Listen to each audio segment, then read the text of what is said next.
There's speed, a blinding glare, a car crash. The final roar of an engine dying. The pain. Then you die. You wake up in your car. That dream again. The accident. It felt so real. The phantom pain of every fake injury pulsates through your body. The radio turns on by itself, snapping you back to reality.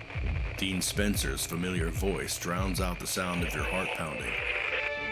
As the Canadian Civil War enters a critical phase, the U.S. government decided today to close the Mexican border to minimize the risk. The news is disturbing, but also somehow comforting. You've heard it before. But there's no time for a break. That thing after you, it's getting closer and closer. You take a deep breath. Focus. There are two things you know for sure. First, you need to run. Never slow down. Never stop for too long. Your fears are chasing you, and once they catch you, well, that's the end of the line. Second, you've got things to do. To challenge and defeat the greatest driver alive. The legendary, what's their name again? Never mind that now. That's your goal. Now, run.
Hold on. This is it, folks. This is the hero we always needed but never deserved. The whole city's in a state of fucking paralysis because this chick just made the grandest entrance of her life. And I don't care that you're all so convinced she's a dude, because that dude's a chick. Mark my words. She's like a jackalope. The interstate jackalope. Ooh, that has a nice ring to it. Hear that, American Press Association? You should hire me. Actually, no, don't. Oh, a cookie! Guys, I just found a cookie! Been looking for you for a week, buddy. Oh, yeah. Oh, mother of God. That's delicious. It's like tasting sunshine. Shut the fuck up, Chirpwood! I'm tasting sunshine!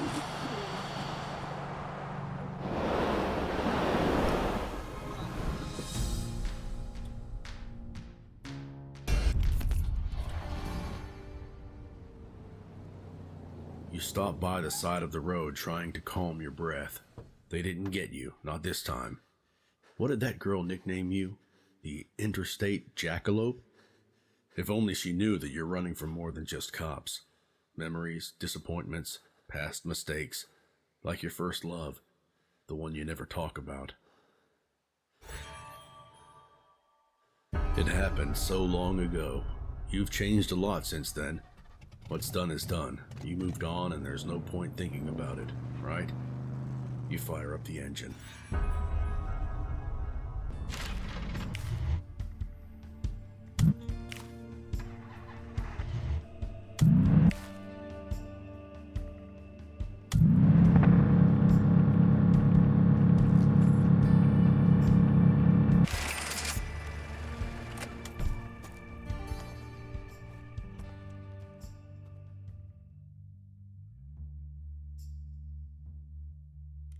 You almost run over an old drunk, so, to avoid tragedy, you sit him down at a nearby bus stop. It draws a cop's attention. He's about to recognize you, but the drunk won't let you go. I'll distract him. Just get me a drink, please. Damn it.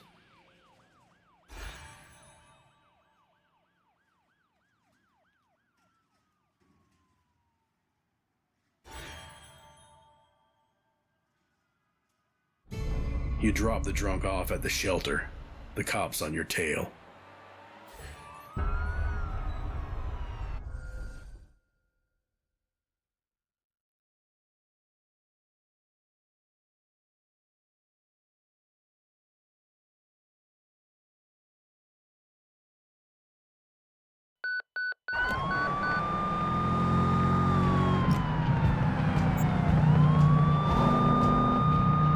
This is the pursuit unit. We're chasing the suspect.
black cup of coffee with 2 sugars within reach. Alright, quick and painless, here we go.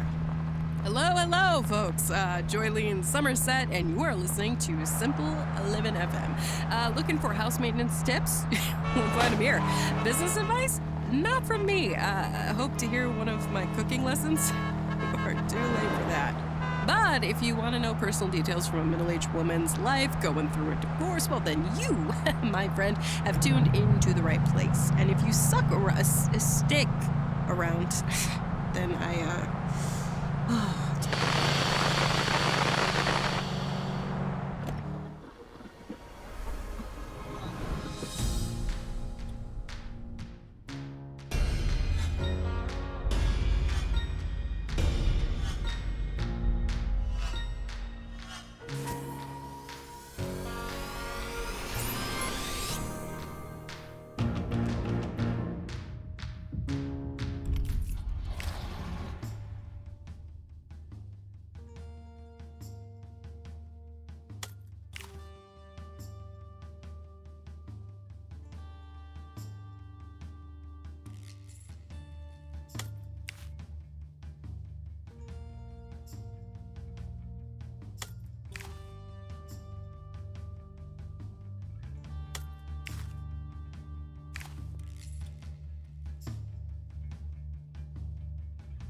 that girl Riley from the Rainbow Revolution station? Yeah, I don't know what to think about her. People say she's a punk, bad influence. But that girl, she's as sharp as a needle. Did you know that she's just 19 years old? Truth be told, she reminds me of my daughter in a very strange, kind of twisted way. Haley's got that brilliant imagination, too. She sees things in a unique way. Yeah, I see her and Riley. Except for the bad language, drugs, and all the sex. And being, well, gay. Which I don't have a problem with. And if Haley would one day tell me, it would be hard, but it shouldn't be, you know?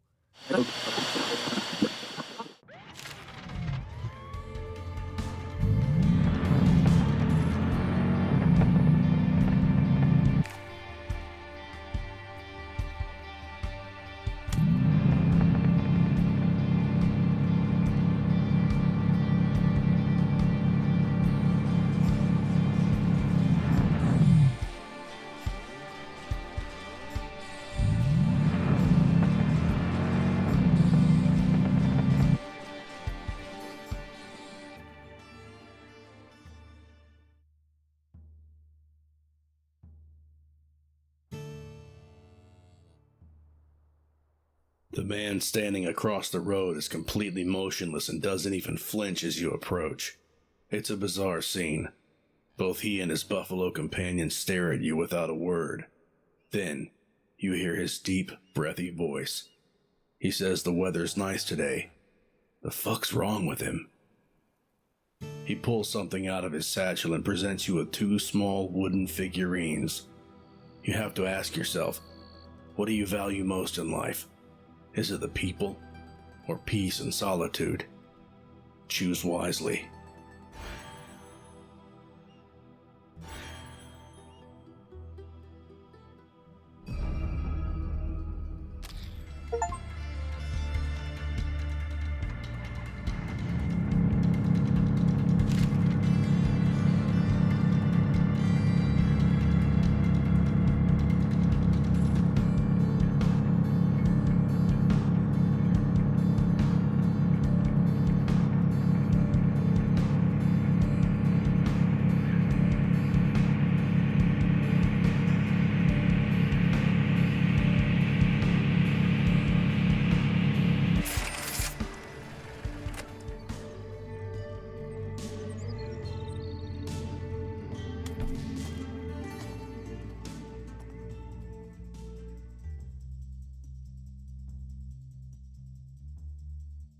You met Sheila in a Japanese bar, half naked and armed, fragile, brilliant, and funny. She's a convict. It's the last night of freedom for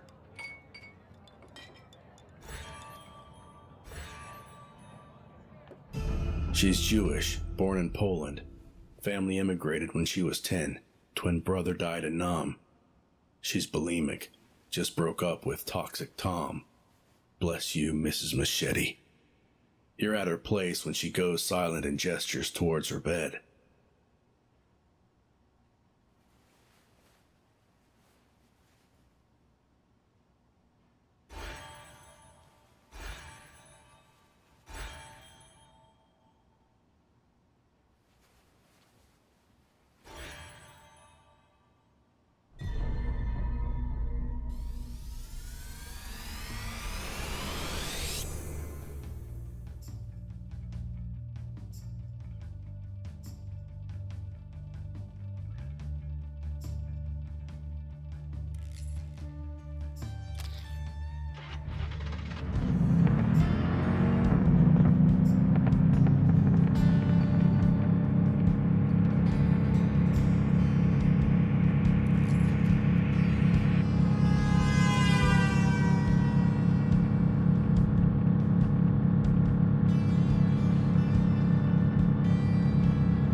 Townsfolk say it's an unnatural way of living.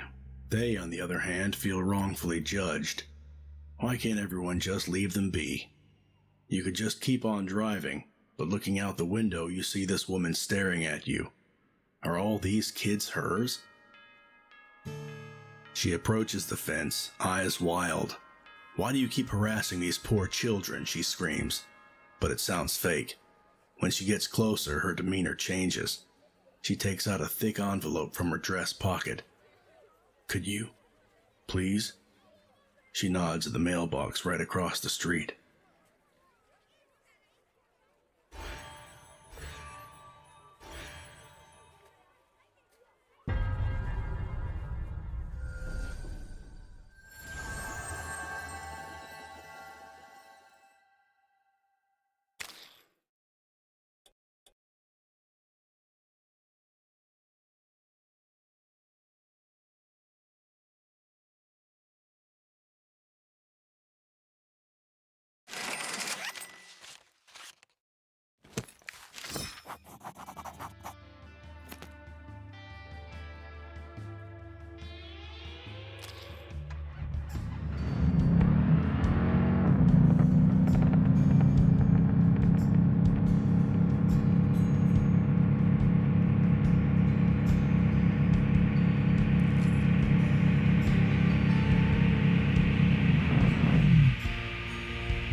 Your journey is quiet for a change.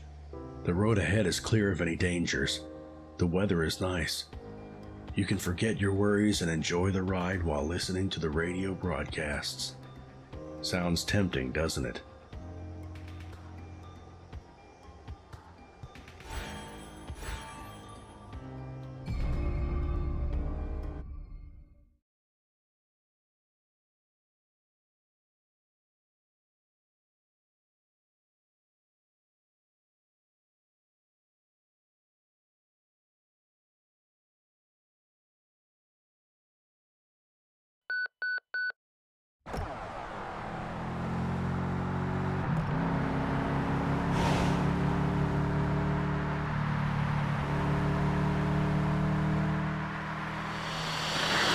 You're listening to Rainbow Revolution, your favorite pirate radio station with your favorite host, me, Riley.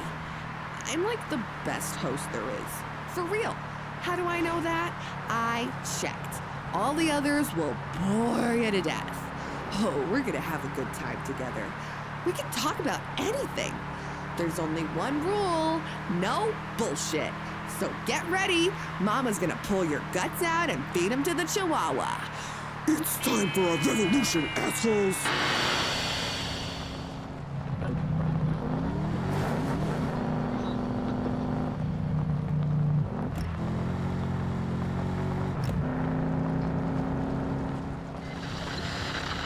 Who am I to tell you how to live?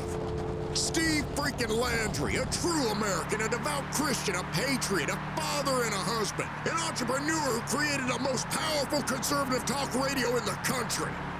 From scratch. Congressmen, senators, lobbyists, presidential candidates, TV evangelists, media personalities, actors, producers, everyone knows who Steve Landry is. They're listening right now, along with 3 million other Americans. A proud white American with a gun and strong conservative views. That's who I am, you left-wing scum. Your worst nightmare.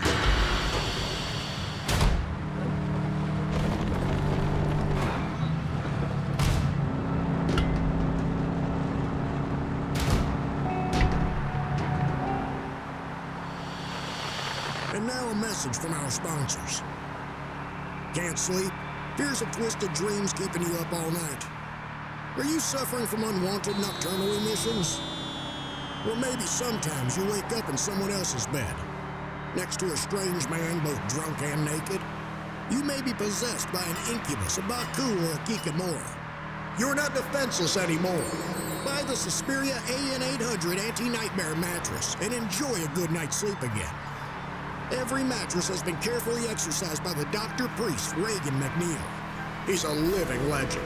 McNeil's sacred power guarantees that neither demons nor spells will harm the owners of the Suspiria AN800. Call now, 956-437-DEMON. Call within the next 15 minutes to receive a 50% off discount. That's 956-437-DEMON.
Stopping by the smoking crater, you expected to find a space rock, not a bruised teenager in a tattered cape. The girl smiles dimly. "This may sound odd, but I need to use your car battery," she mumbles with a strong Irish accent. Before you manage to collect your thoughts, the girl stands up, brushes past you, pops the hood and touches the battery connectors. In exchange, for what exactly? She offers you some rest or a golden coin. Your choice.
Just you, me, and a song on the radio.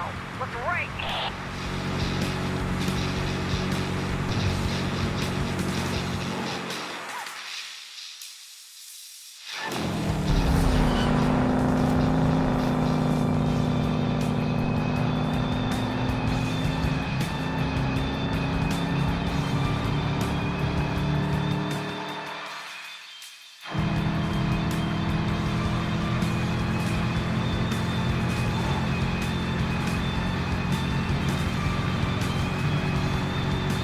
Why is everyone so obsessed with you, Jackalope? You're not special.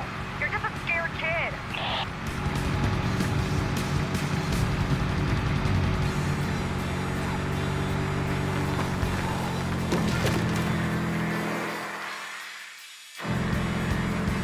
You in front of me?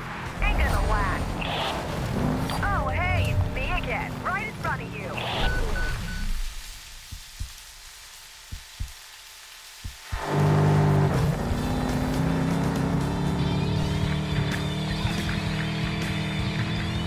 I can go slower if you want. Just ask nicely.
Anytime. Man, just buy my painting already. Is there blue in it? I don't know, man. Jesus, the granny's face is kind of blue. She is being choked. But mostly it's about the message, right? May I remind you it's called The Devil's Paws Are Plushy Indeed.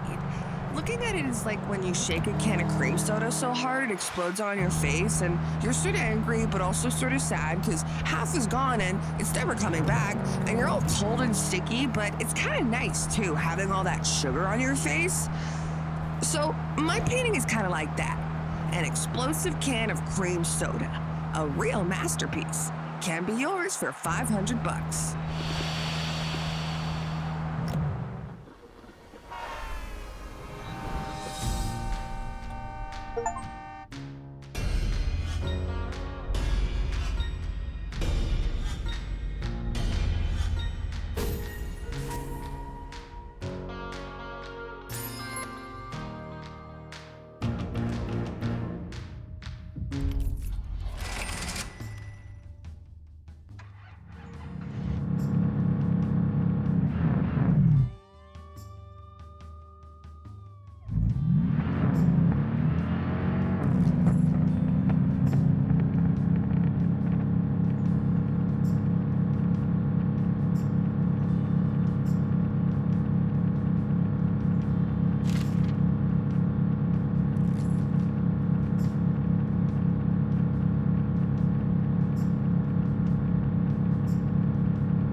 You meet them wandering around an abandoned drive-in theater, an eccentric rock star and her girlfriend, a new wave poet, the more talented half, some say. You know them from the news, sex scandals, drugs, great music and gigs escalating into full-blown anti-war riots. There's a wedding underway. You see the priest, the grandma, and a few friends. A lone wanderer would make a splendid ring bearer, says the rock star. The poet looks hesitant, scared even. It's clear none of this was her idea. Sure, she's in love, but marriage? Here? Now?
Of course you gave her a ride. She seemed like a rainbow in human form. Now you're in the middle of a bomb plot orchestrated by some hippie weatherman wannabes. overthrowing the regime by blowing up a U.S. Army career center in the middle of nowhere. It's not like you have no choice. You can bow to Babylon and snitch on her. She'll be arrested and you'll spend a few hours in a jail cell. But then again, you could come along for the ride. Stay put, wait for her to plant the bomb, then drive. Fast. Sounds tempting, doesn't it?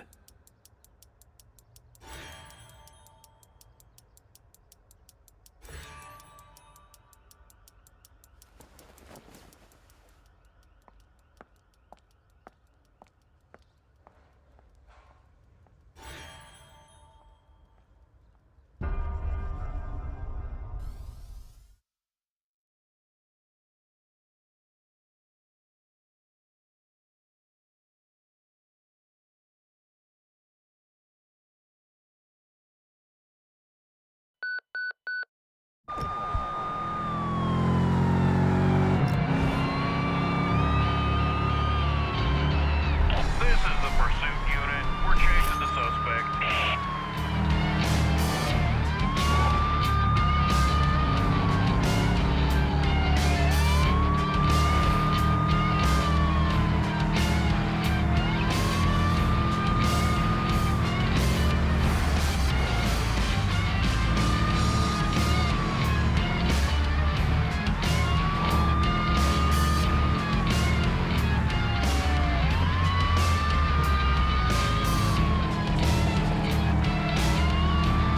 Police!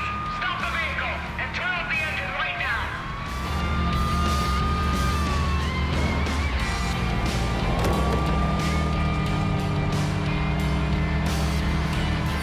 Holy crap! Gotta respect those driving skills.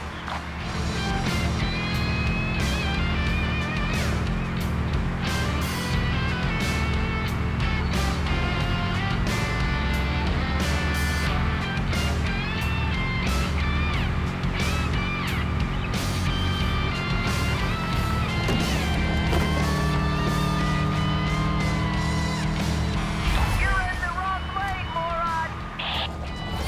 Can you see him? Where the heck did he go?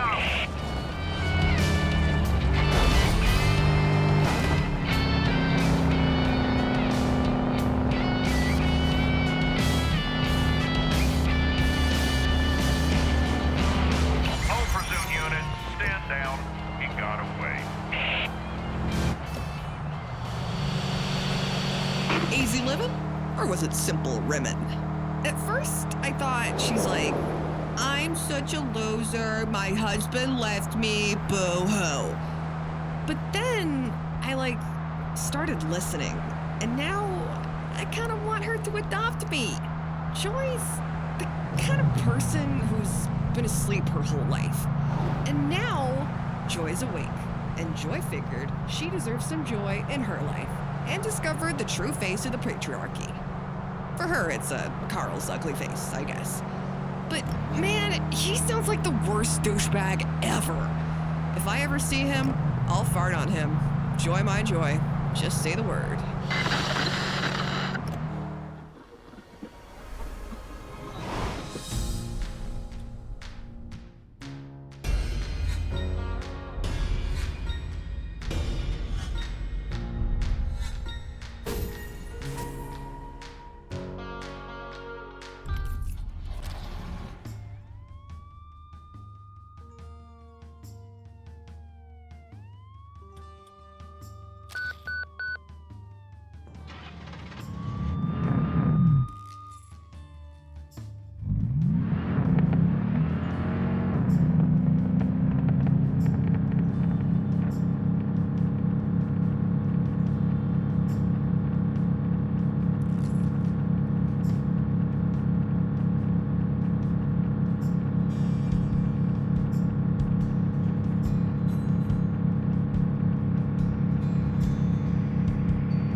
When you decide to give the kind-looking older gentleman a lift, you expected a nice chat to chase away the fatigue.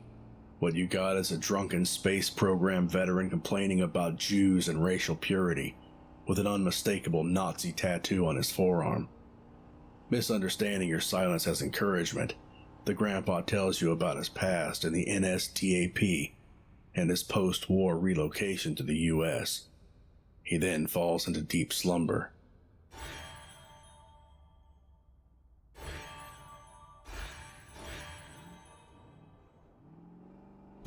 There is only one place fit for Nazis, the dustbin of history.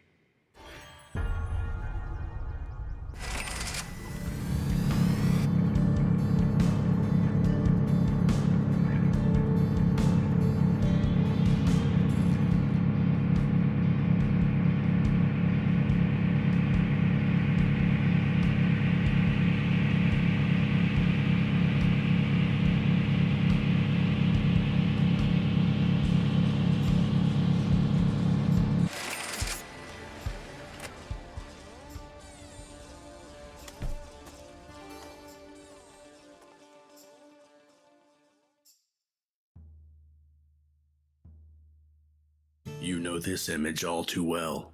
Black teens becoming suspects simply because of the color of their skin and a hothead cop determined to lock up or shoot down some dangerous criminals, even if it means ignoring the evidence.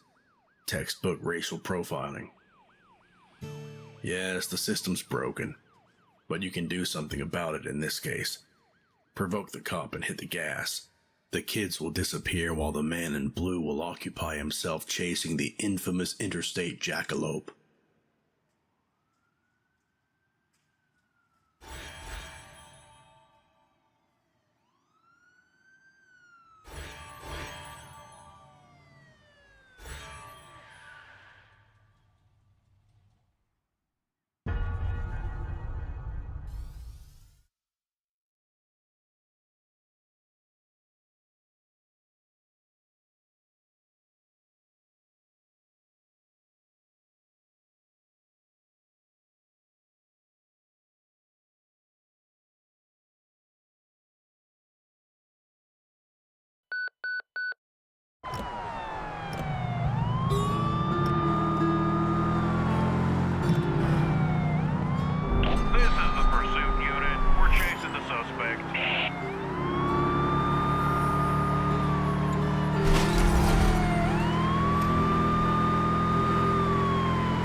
left the county.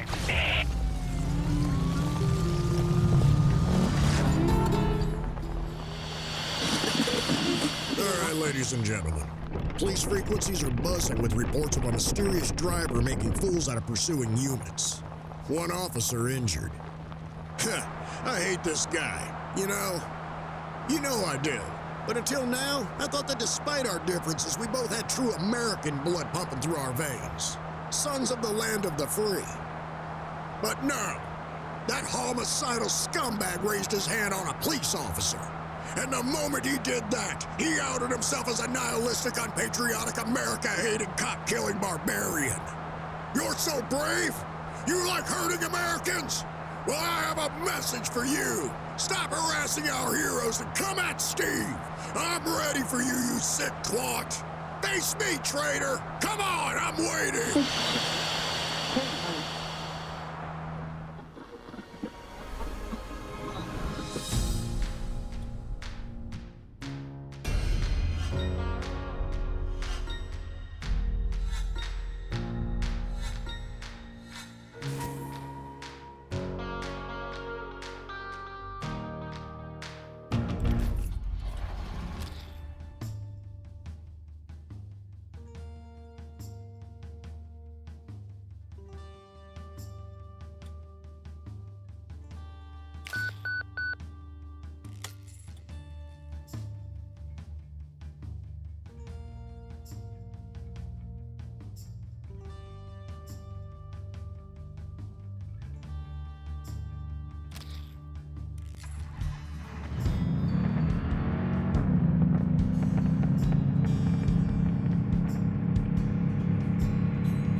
The computer revolution is here, and it's coming to our very homes.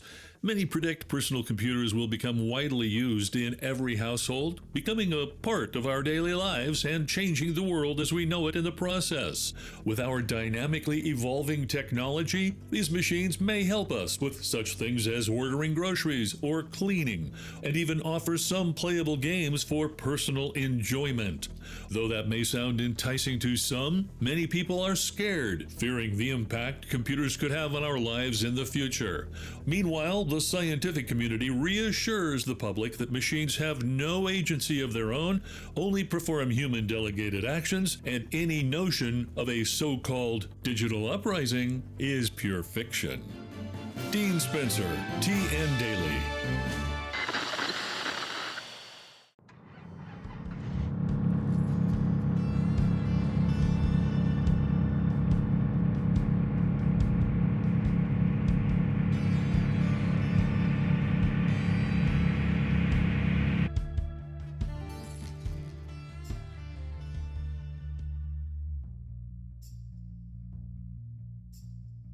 The route is blocked by a film crew and there's no way to get around them.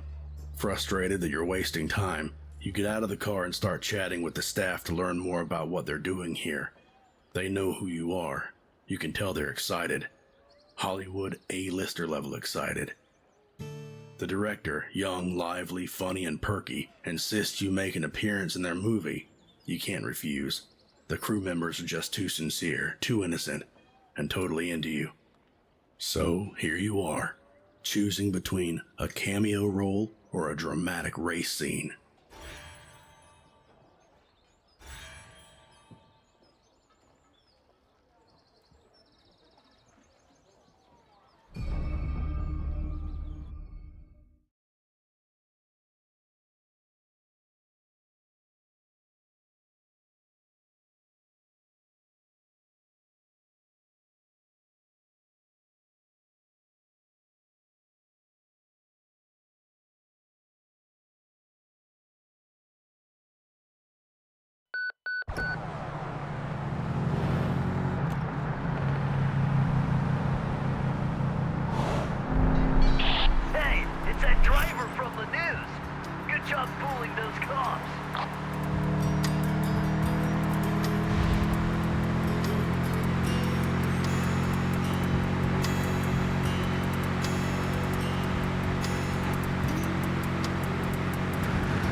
Lucky me.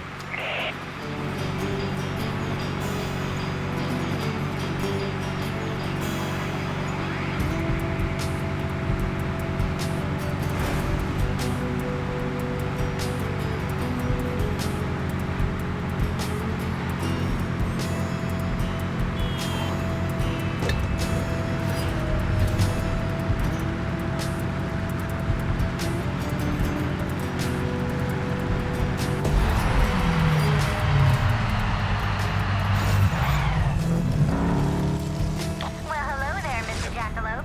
Good luck to you.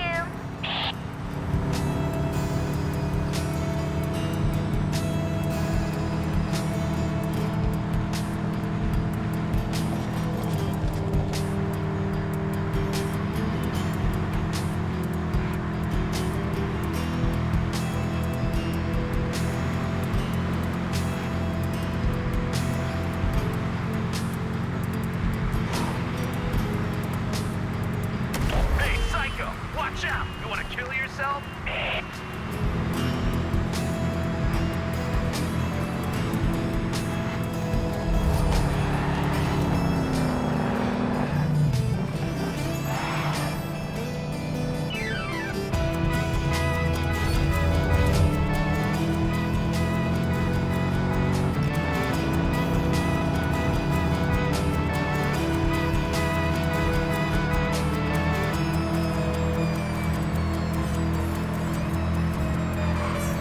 That's the speedster! The interstate Jackalope! Holy smokes!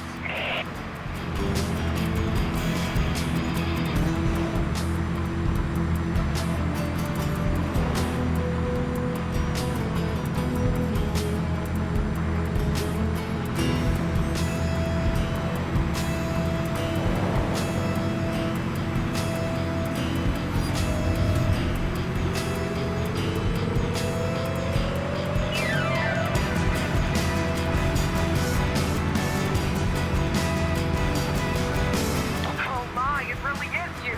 The interstate Jackalope!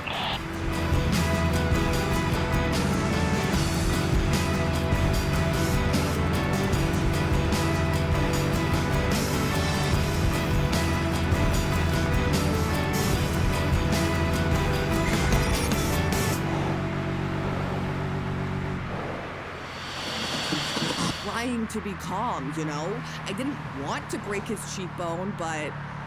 What? Oh, hell yeah! Do you guys know what fucking happened? Our famous driver won a race. That's some good news. I needed that. I painted for like 10 hours yesterday, and now it's shit. Literally, my dog took a shit on my painting. I left it on the floor. But anyways, that doesn't matter because now our girl made my life a little bit better. She does whatever she wants, and she's winning. You better watch out for her, because she's coming for you like a fucking disco ball in a snowstorm, you patriarchal, misogynistic bastards. Anyways, anyone want to buy a really shitty painting?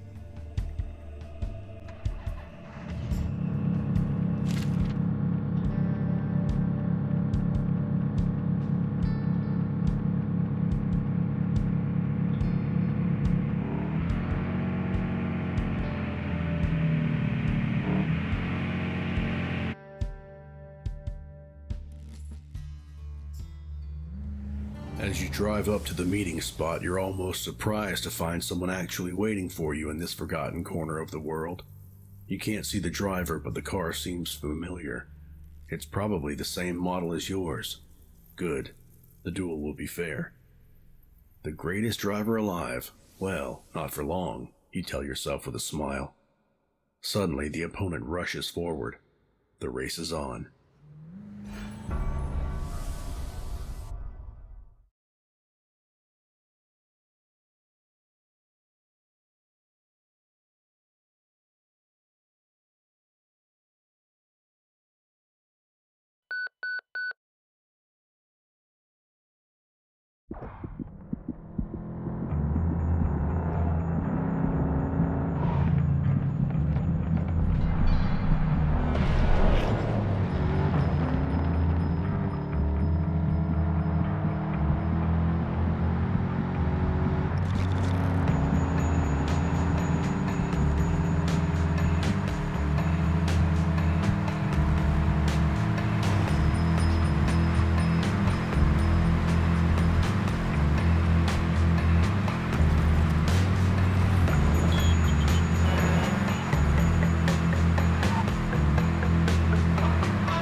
Your relationship ended in divorce because of course it would. It just never seems to work out for you, does it? You just can't seem to get anything right. Let me tell you a secret. It's your fault.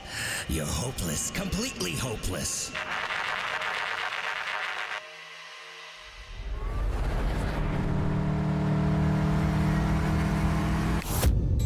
Wait, what just happened? That glare, the crash, the voice. Did you lose? Between the questions popping up in your head, there's also a glimpse. Your past life comes to you. You were a racer, and a great one at that. A true champion. Blinded by fame, you forgot what really mattered. You stopped caring about honesty. Lying was easier. Lying worked. But lies pile up, and it was only a matter of time before someone got hurt. And that's on you. Trapped in a burnout pit, crushed by guilt, you wanted to run away, and there's more to that memory, but your time is up for now. You die.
There's speed, a blinding glare, a car crash, the pain.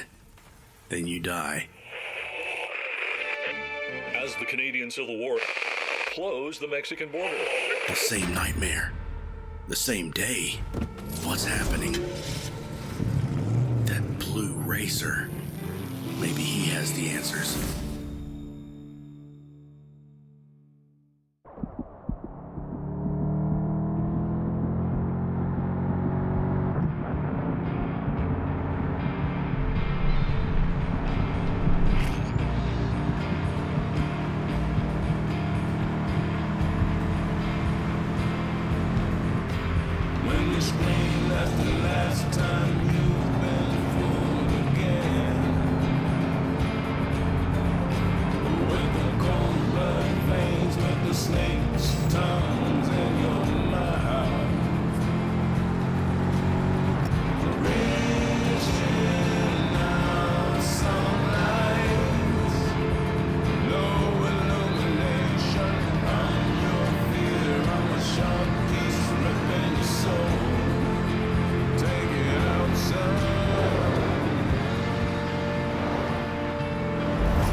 It's all I see.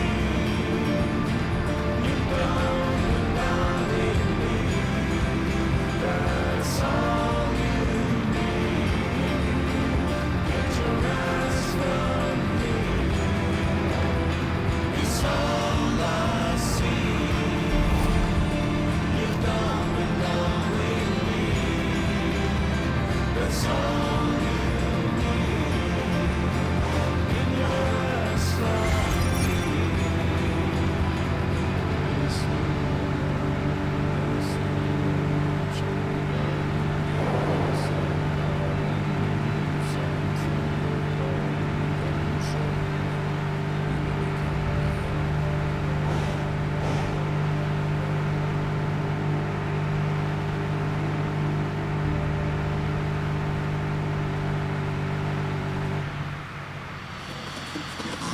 For Pete's sake, Miranda, why didn't you warn me that the news of the day is Psycho Driver on the loose?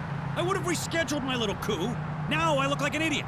I'm part hypothetical armed suspect, part former celebrity, the studio is besieged by a SWAT team, and I'm not even the biggest headline? Pathetic! Who's this driver? Why is he so important? What? A no-name who refuses to give up. The chase paralyzed traffic on several streets? Oh, how impressive. At least his nickname's cool. Well, Mr. Interstate Jackalope, I don't know you, but it sounds like we're both up for a crazy day. Want to bet who the cops will neutralize first? 10 bucks says it will be me.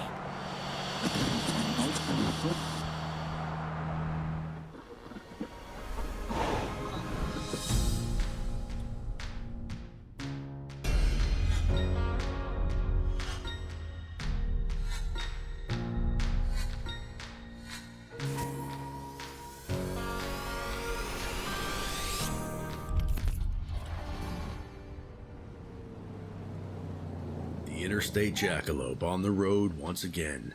On your own, as always. You reflect on the most important friendship in your life. Your imaginary childhood friend. You needed that desperately. Your childhood wasn't exactly perfect, and your imagination allowed you to have someone you could trust. Without that, well, you'd rather not think about it. It's time to go.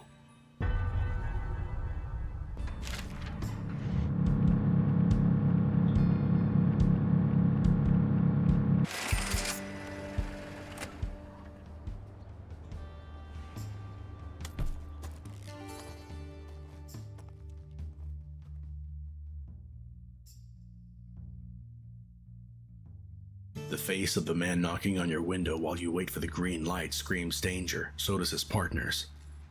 Hi there. In 10 seconds, a woman will cross the street, he says lazily, followed by a bald guy with eyes glued to her ass. Whatever happens after that, stay inside the car. Got it?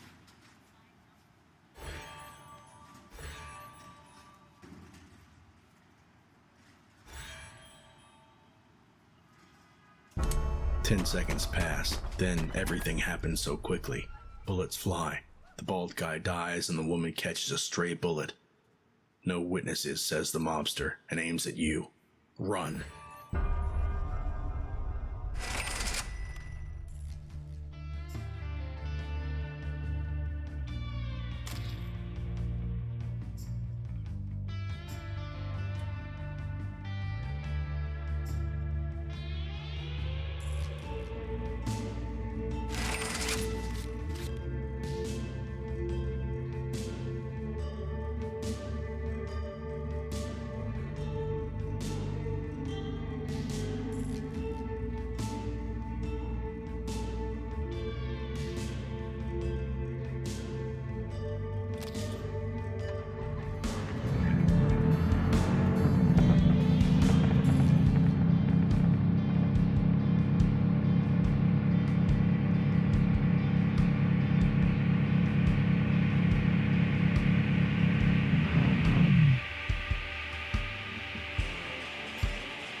Having paid for the gas, you just want to grab the wheel and drive away. Buried in your thoughts, you fail to notice a silhouette emerging in front of you. But instead of hitting bones and flesh, you dive into soft fur. The red fox. Every child's beloved Sunday morning friend. The TV mascot that taught you numbers. You have no idea where they came from. Doesn't matter. What matters is that for a brief moment, you feel secure and accepted. The last time you felt this way was...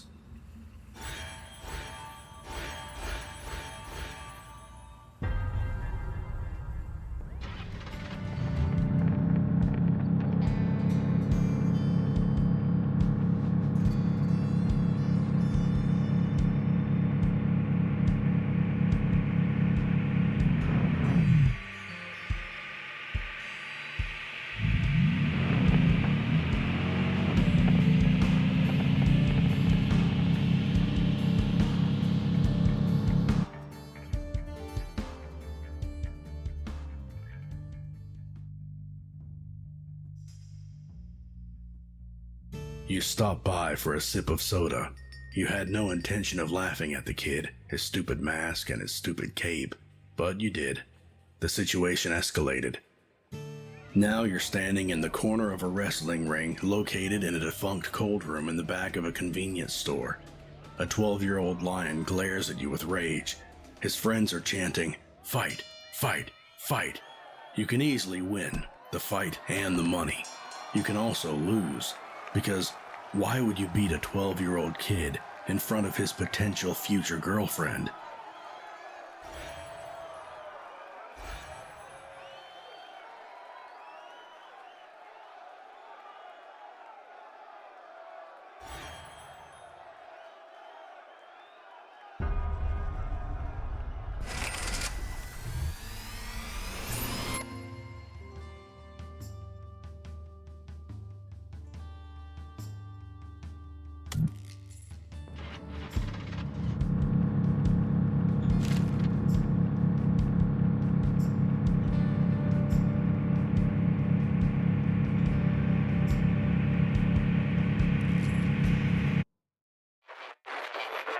You people see muscle cars as symbols of freedom.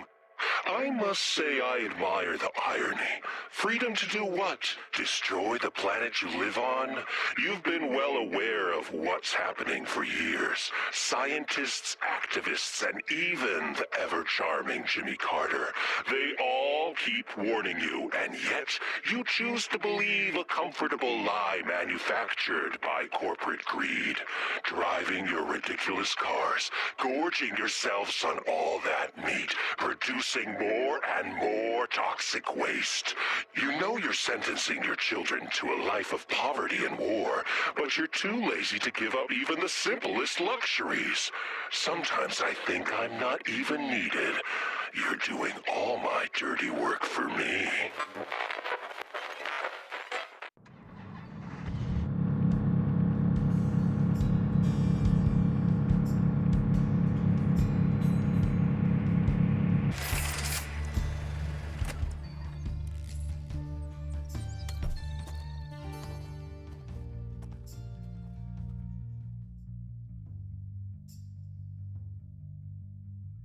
This is what you can make out from this scene.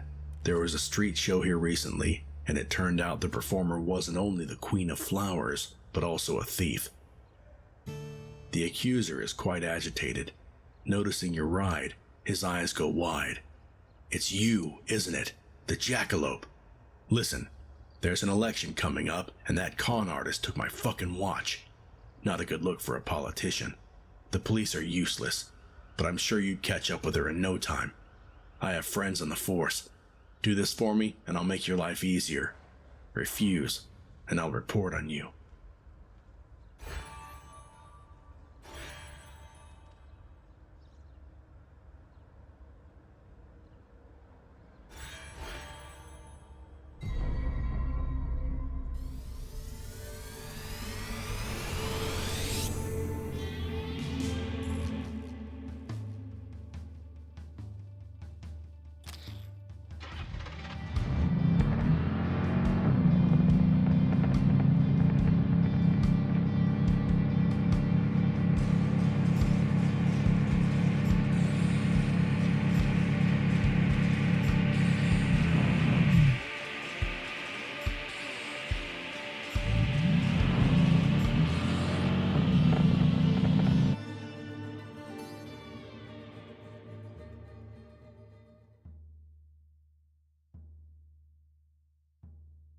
crowd is blocking the road, so you stop the car.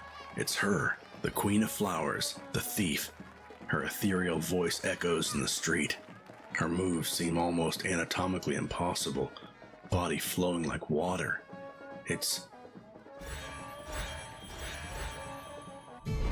Soon her show ends. She leaves the stage, chased by sad, longing groans. She's walking in your direction and looks you straight in the eye while passing by. When the Queen's long gone, leaving a trail of dust behind her motorcycle, you realize two things. First, you forgot about the politician's watch. Second, she's pickpocketed you.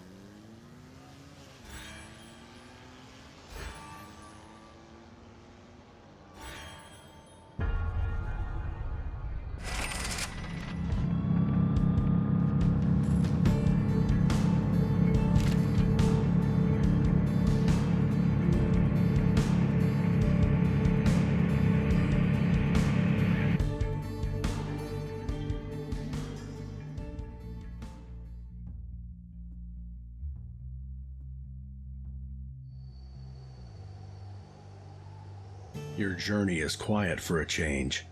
The road ahead is clear of any dangers. The weather is nice. You can forget your worries and enjoy the ride while listening to the radio broadcasts. Sounds tempting, doesn't it?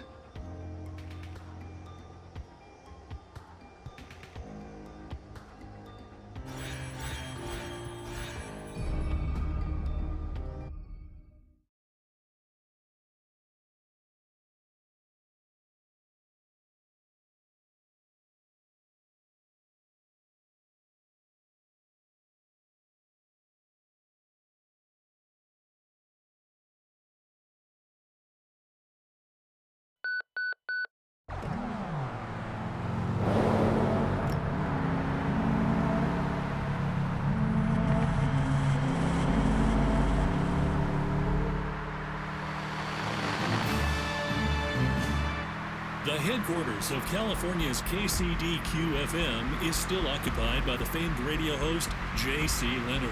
As previously reported, Leonard has stormed the KCDQ building, locked himself inside the studio, and has been broadcasting a vulgar comedy show called Meltdown FM.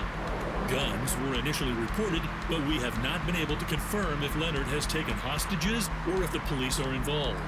In recent years, J.C. Leonard has become one of the most popular radio personalities in the country, awarded with 2 Golden Microphone Awards. He disappeared from public life 3 weeks ago after an on-air mental breakdown during which he confessed to drug abuse, pornography addiction, sodomy, marital infidelity, and hatred towards dogs.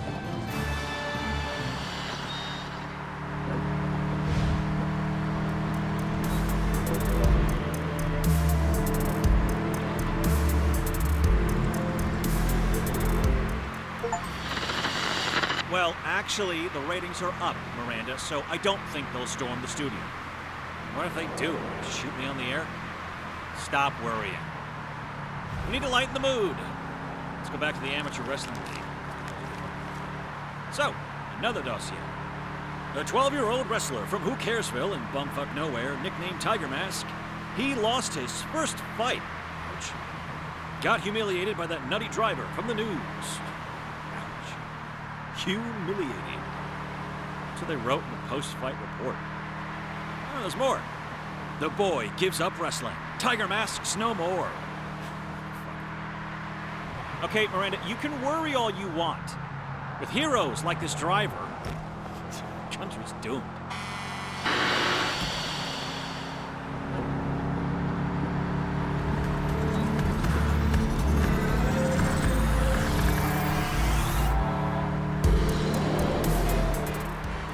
Speaking of vermin, the mother-loving red fox. The furry pest you know from Sunday morning television. Every clever American knows that the red fox is actually a leftist propaganda tool created by a multi-billion-dollar corporation to brainwash our children. Transgender rights, gay marriage, gender equality, tolerance, immigration. Pick any hateful narrative you like, and sure enough, there it is. A Red Fox episode, or an entire arc, glorifying the idea shamelessly, targeted directly at your kids. Am I surprised to hear on the news that interpest Jackalope was seen hugging this red fox? Hell no! They're the same tribe! Little cogs in the sinister machine of the civilization of death.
Jackalope.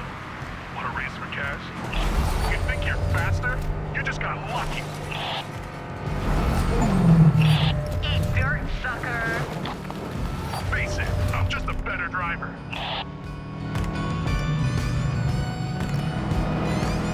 Damn, you're fast. But I'm not giving up yet.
this to make me feel better.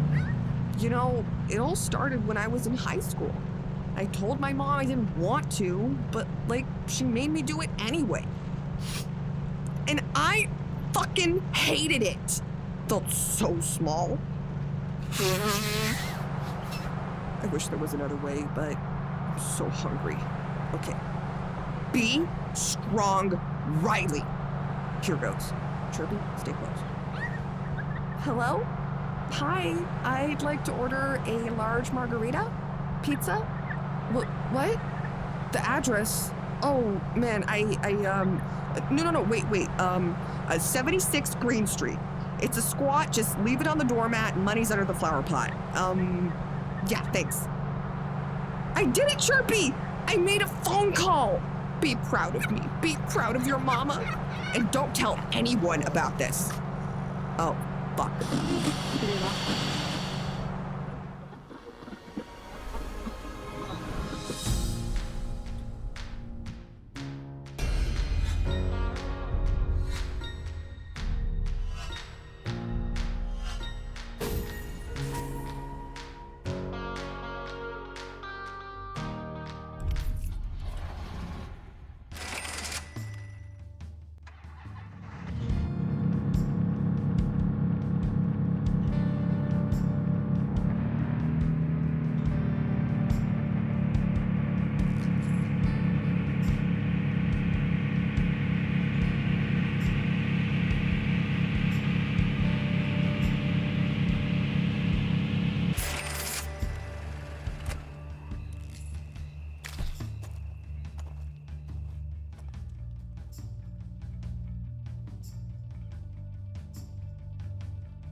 Your journey is quiet for a change. The road ahead is clear of any dangers. The weather is nice. You can forget your worries and enjoy the ride while listening to the radio broadcasts. Sounds tempting, doesn't it?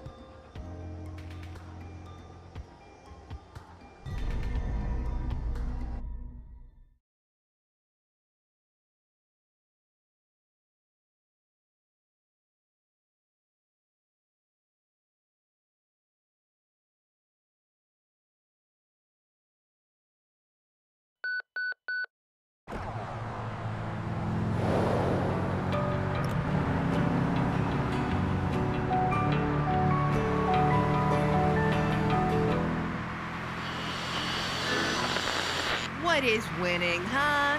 Winning is what we all live for, isn't it? If you do something and you keep nailing it, well, it means you're a total rock star and everyone else sucks ass. Which feels good, knowing that you're, better than other people. Yes, you know who I'm talking about. My baby girl, my sweet, sweet ray of sunshine, the interstate frickin' Jackalope. Can you hear me? Are you listening, hon? Can you hear me breathe?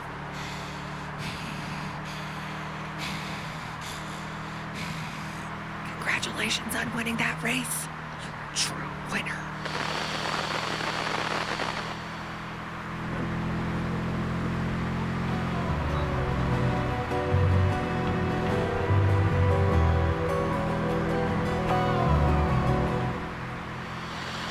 Let's see.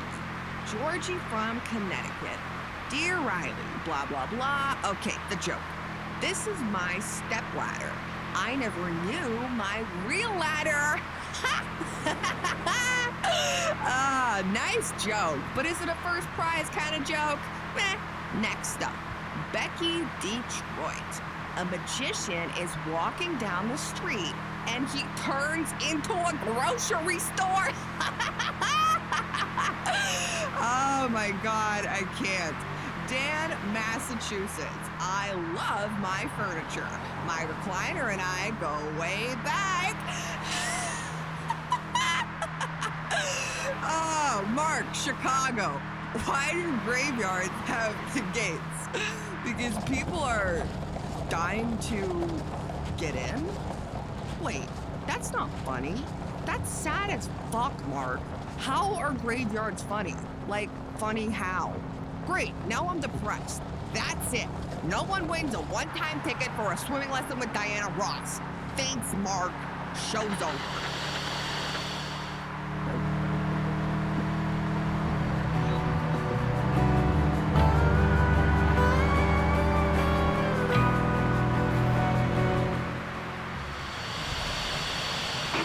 Mr. J.C. Leonard.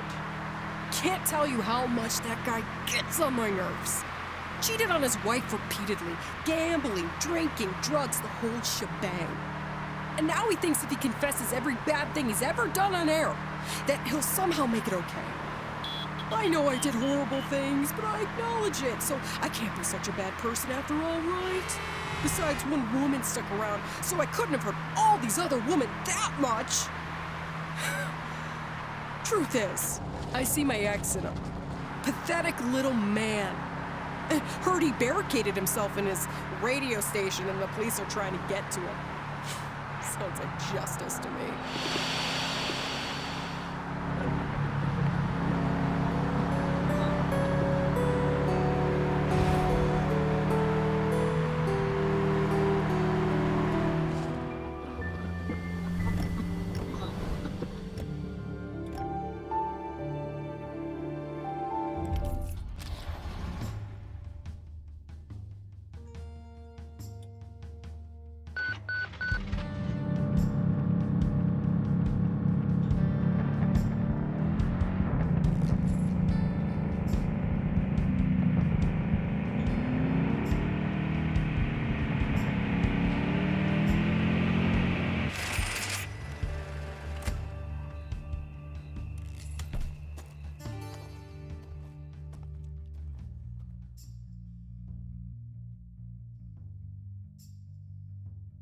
It's been a while since you've been to a drive-in theater.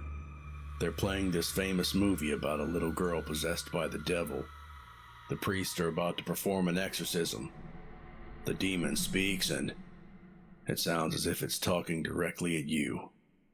Coward, always running. Facing reality would crush you.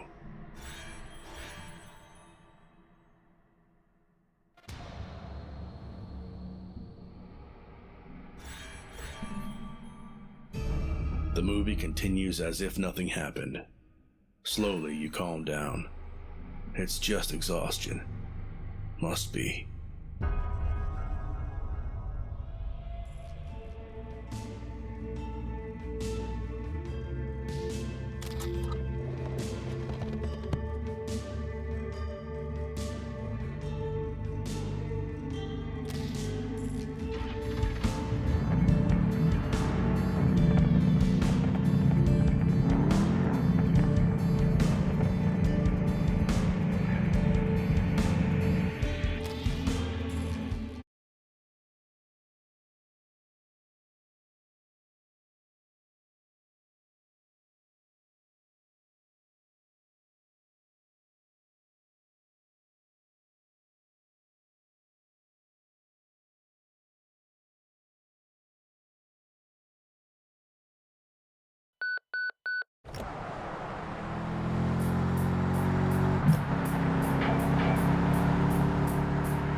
I hate bringing up that asshole, but, you know, I actually met Carl's mistress.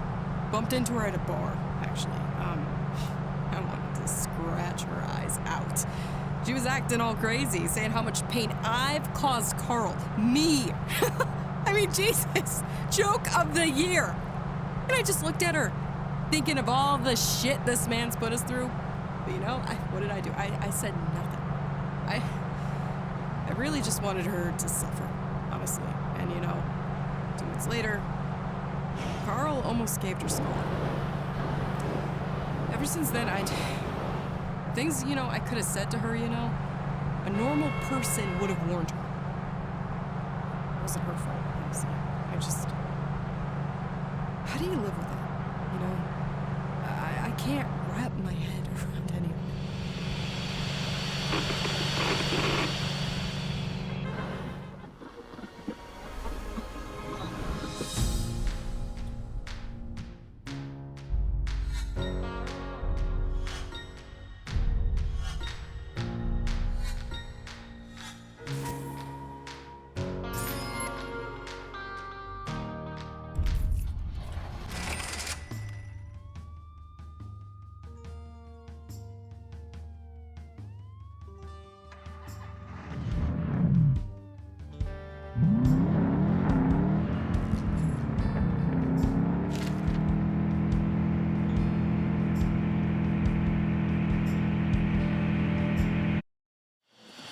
Me and my family?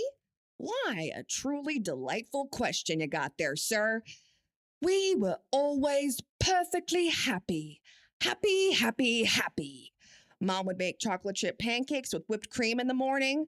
Get up, Riley! She'd sing like that. Get the fuck up!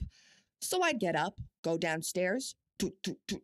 We'd have pancakes. My sister'd get the nicer ones for the good grades. Papa would read the paper out loud. Honey, did you know that the rainforests are gaining thousands of acres each year? Honey, did you know that some guy landed on Mars? Honey, did you know that nothing bad ever happens in our family? We should get an award for being the parents of the year. All of the years.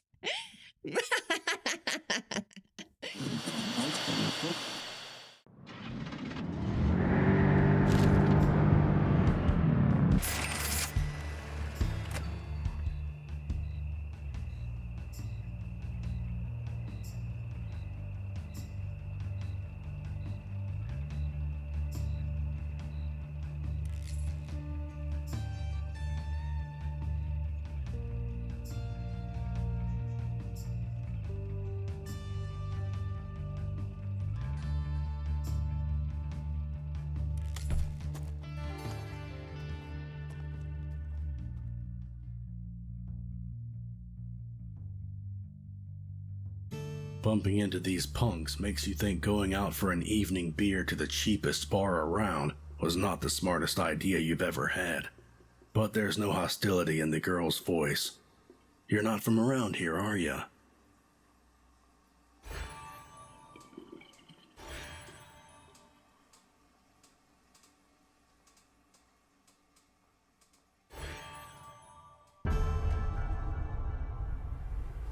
She smiles and offers you a joint. The next couple of hours are a blur. Alcohol, laughter, pills, and a wild rush, accompanied by the roar of wind and sirens. When it's all over, a pocket full of coins softens the headache.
All right, well, it's in my contract, so I gotta read this.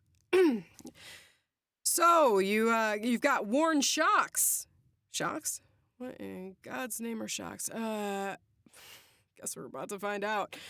Well, I just might have the solution for your predicament. I want to make sure that all of you good folks out there stay safe on the road. With deranged shocks.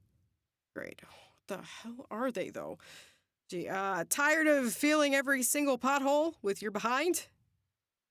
Hard stops don't feel hard anymore. What you need is a brand new set of deranged shocks. The best darn shocks in all Arizona. Deranged shocks. American shocks for American people. Ugh. Still got no idea what shocks are. But I have a strong suspicion that deranged doesn't either.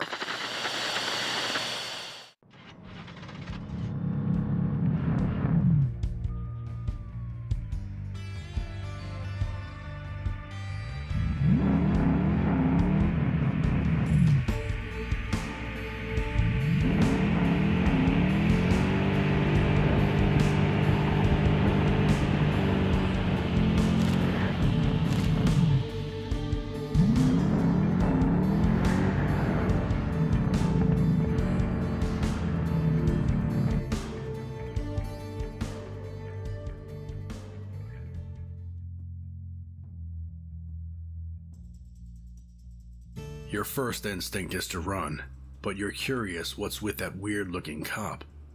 I don't want to lock you up, he starts. What I do want is to prove to everyone I'm still the fastest cheetah in the county.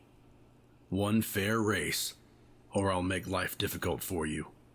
Win, and I'll tell my guys to ease off your back. Focus.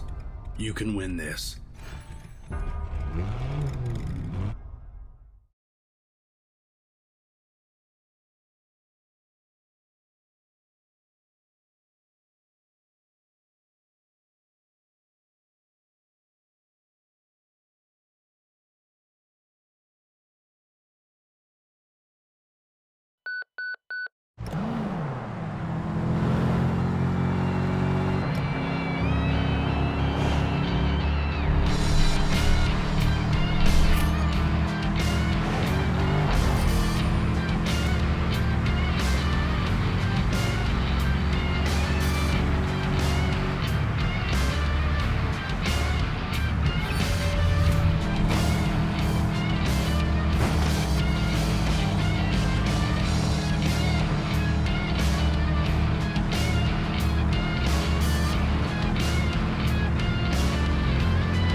my bestie Myrtle came to visit and she got stung by a bee. In her face.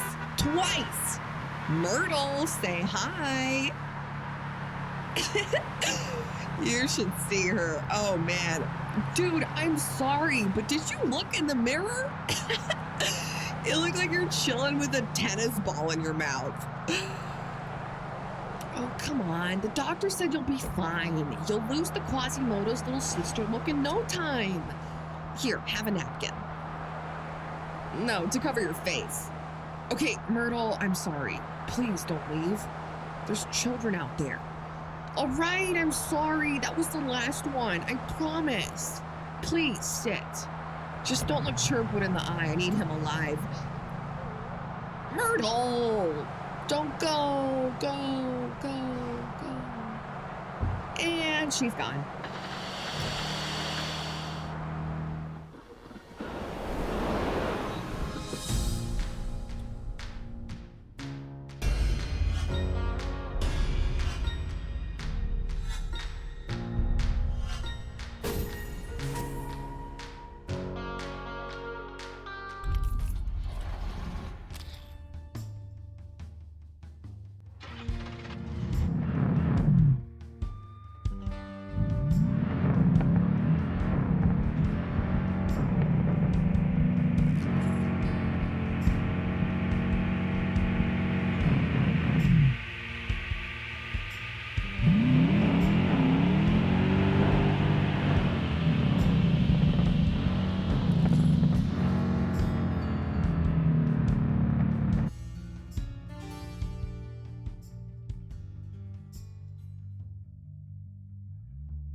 You got off the main road for just a moment, but you took the wrong turnpike and got lost. The ghost town you ended up in seems to be a victim of political decisions and the stubbornness of its residents in equal measures. Empty buildings still contain remnants of lives of those who have lived here for decades. The general store looks as if it closed yesterday. An abandoned wreck guards the gas station. Did someone just call out to you? No, there's no one there. Must have been your imagination.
For fuck's sake, Pete. I'll buy her that damn fridge. But Frankie... Geez, stop busting my balls, will ya? These two wise guys don't seem to notice you until you accidentally step on Pete's shoe while passing by. It's Italian leather, he barks while taking out his gun. Pay up, now.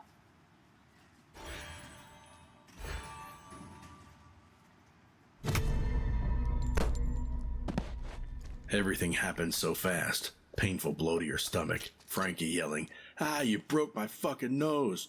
Pete's raw fury. Then the gun goes off. You run to the car. Frankie falls to the ground, bleeding. Pete's running away.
Oh, Haley had one too. Back when she was, 8. Ugh, it gave me the creeps. I would go, up to her room and she'd already be awake, just staring at a wall. I'd ask her what she was doing and she would say, Daddy asked me to, Mom. And then I'd ask her, why? Why would he have you look at a wall? And she'd say he's lost in the wallpaper and gotta find him. Oh, mind-blowing stuff. She talked to him for hours. I just figured that she preferred her imaginary friend over real ones. Oh, look at me, I'm oversharing again. Oh well, my daughter's too smart to listen to her father's crappy radio station anyway.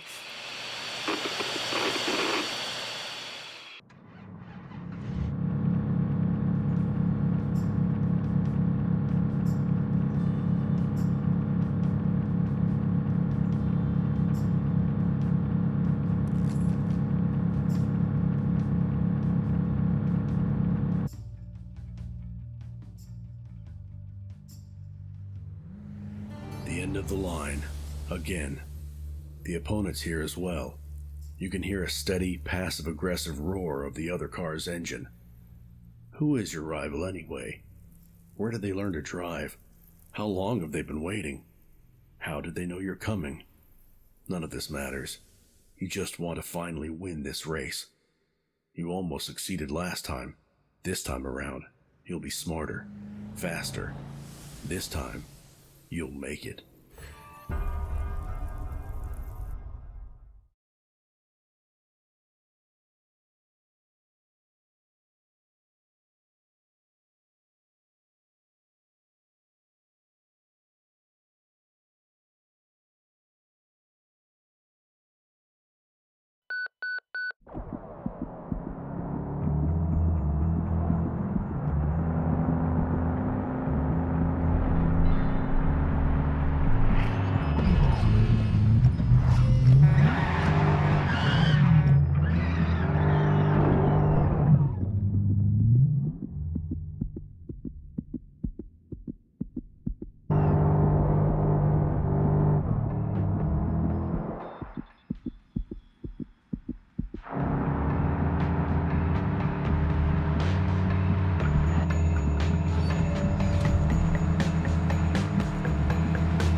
Just because you have a functioning, healthy family doesn't mean you're special.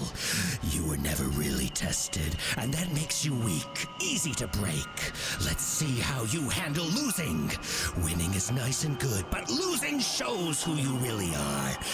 Let's make a loser out of you.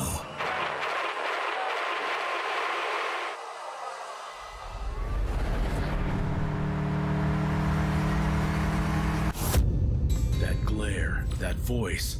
Not again.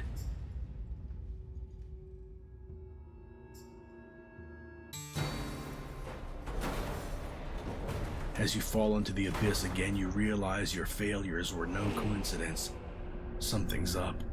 Someone's stopping you from defeating this strange driver. And unless you win, you'll be stuck in this loop. Why is this happening? What's with that voice? Why can't you remember your past? Questions still echo in your mind as everything around you grows darker.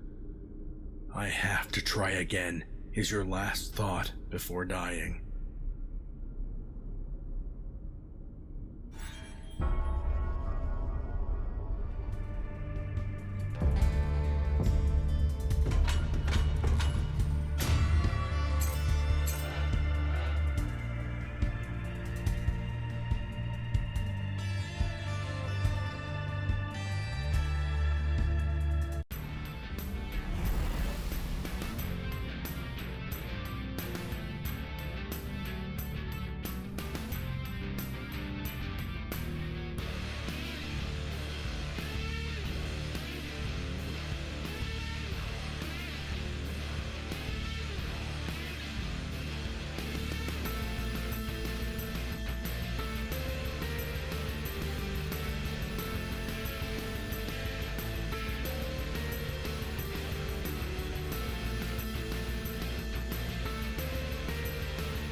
Blinding glare, a car crash, the pain. Then you die. As the Canadian Civil War closed the Mexican border. Back at the starting line. Again. Racing that ghost driver. Every attempt brings you closer to victory. You can feel it. Don't give up now.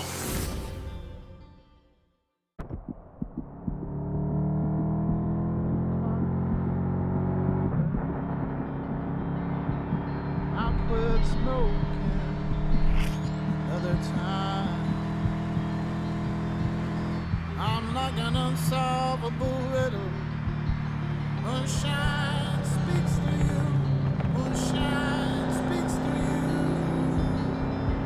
Going where the horizon ends, with no expectation. Breaking the foundation. I feel like an infinite riddle. Moonshine speaks to you. Moonshine speaks to you. I'm losing my field of view. I cannot sleep, but anytime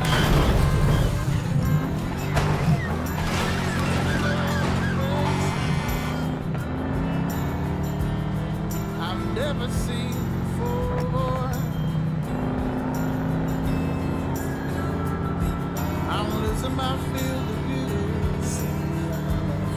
I cannot sleep, but anytime I do,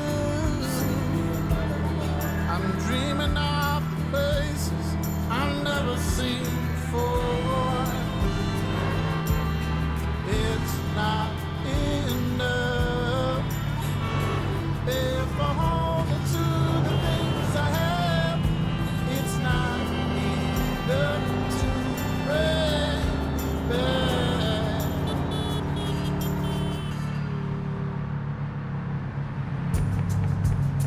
It's never so bad. I can always make it worse. So doing nothing isn't hopeless. Moonshine speaks to you. Moonshine speaks to you. Tell me, stranger, did your story change? I keep you busy to the end. Moonshine speaks to you. Moonshine speaks to you.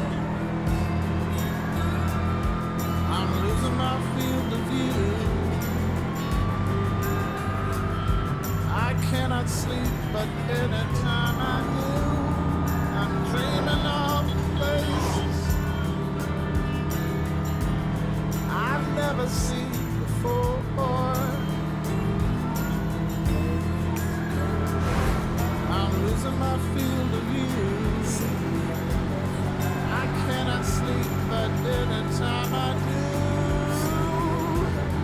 I'm dreaming of the places I've never seen before. It's not enough if I hold on to the things I have. It's not enough to bring back.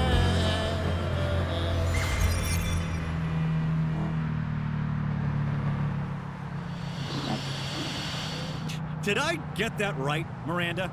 Doesn't matter I'm risking a bullet here for taking over the building. Doesn't matter I'm throwing my entire career into a dumpster fire here. It all doesn't matter.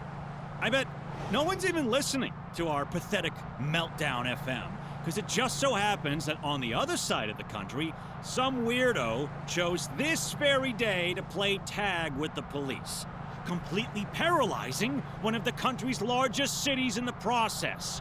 Fantastic. Fantastic!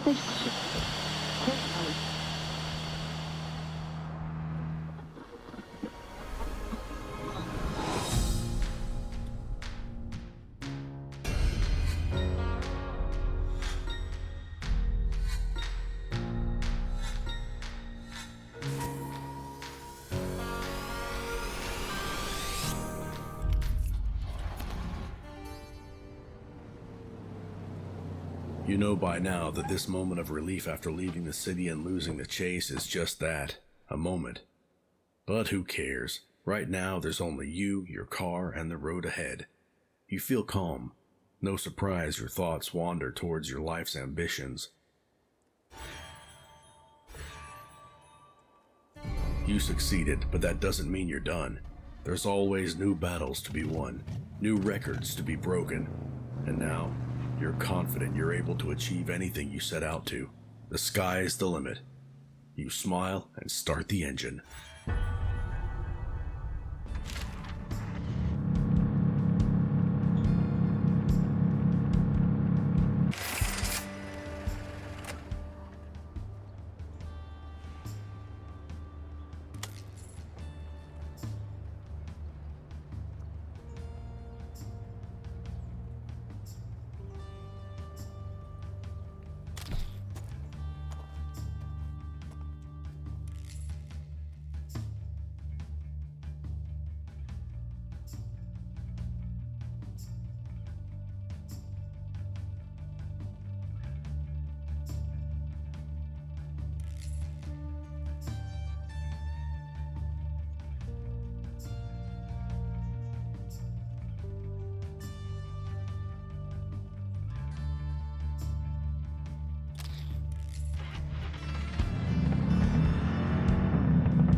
You leave your car for a minute to pay for gas, and when you return, there's something behind the windshield wiper. It's a small note that says, "Hi, Jackalope, I'm a friend." What the hell?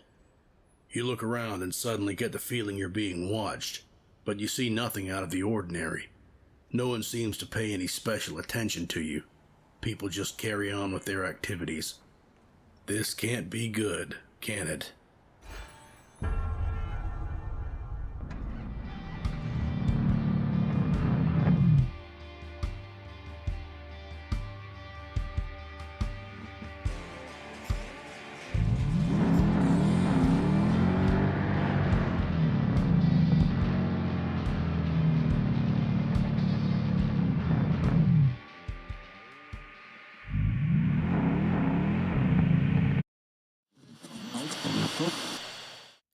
Okay.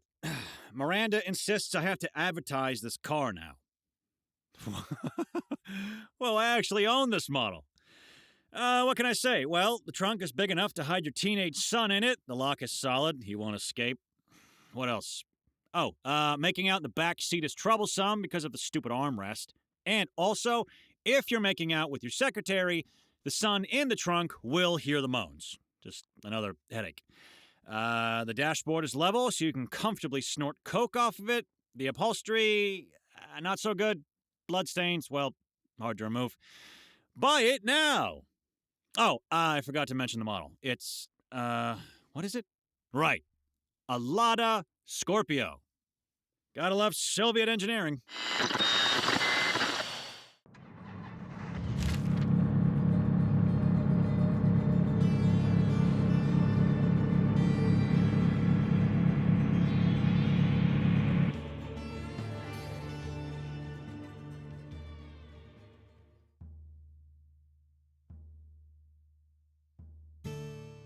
You see a man outside the junkyard. He can't get up, so you help him out. He offers you some rice and beans, Nana's recipe. You eat, drink, and talk. Turns out he's a nomad, forever on the move, just like you. But then again, you two couldn't be more different. You're bound for a head-on collision with a wall. He's never in a hurry. That damned leg, he groans. Food you like? He despises. Whatever Naeem hates, you love. It's both bizarre and hilarious. At some point, Naeem shows you his trailer. He's leaving tomorrow and doesn't beat around the bush. He likes you.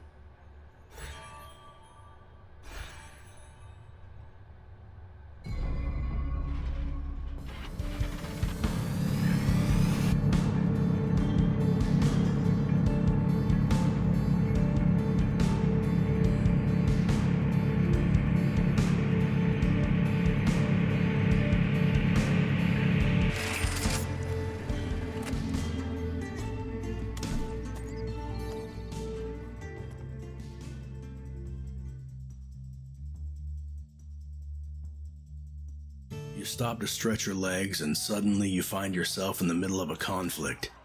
The situation is dynamic, but you gather this much.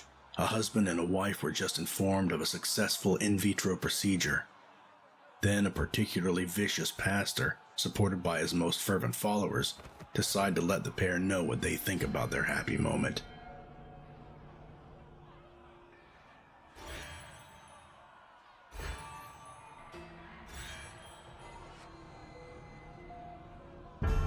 You jump out of the car and get in the preacher's face. No need to punch him though. Words are enough to shut him up.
The amusement park must have been abandoned years ago.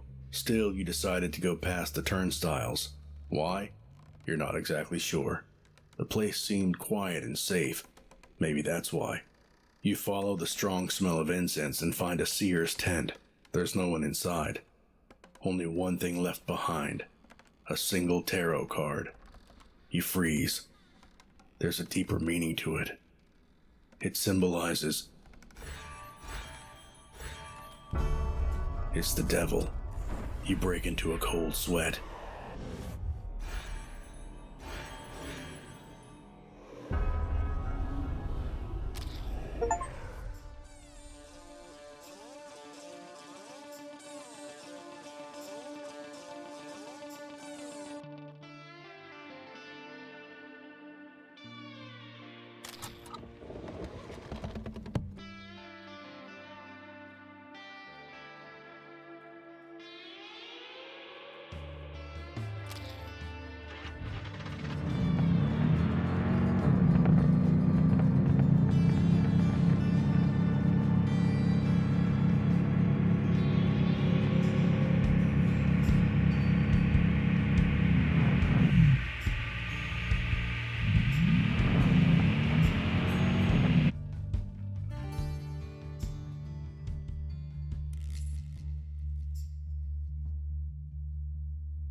Your journey is quiet for a change. The road ahead is clear of any dangers. The weather is nice. You can forget your worries and enjoy the ride while listening to the radio broadcasts. Sounds tempting, doesn't it?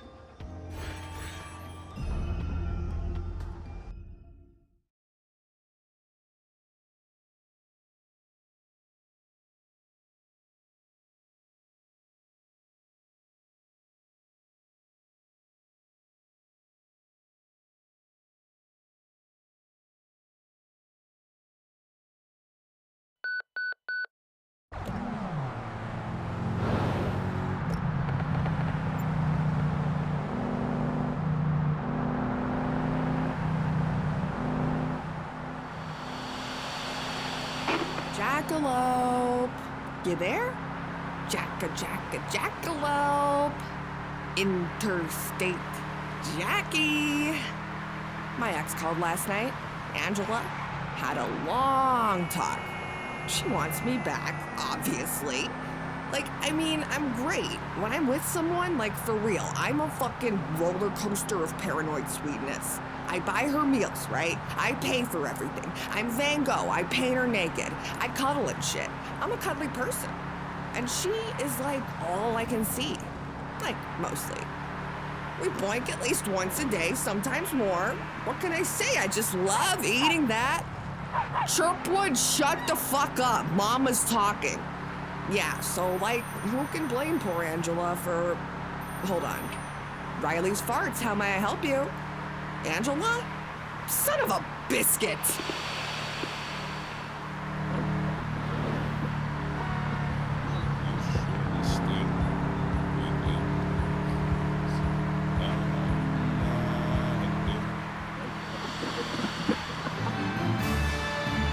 The interstate jackalope is still at large. The law enforcement remains clueless as to the final destination of the driver. We have reports suggesting that the fugitive is now making deliveries for anonymous individuals. The police are planning to interrogate the people in question, hoping to get some leads on the interstate jackalope's future actions. Will the police finally manage to unveil the identity of the speeding criminal? While the law enforcement is dealing with earthly consequences of the driver's actions, others turn to spiritual ones as members of the Church of Science suspect that the jackalope may be their next prophet. Let's hope we'll find out soon enough. Dean Spencer, TN Daily.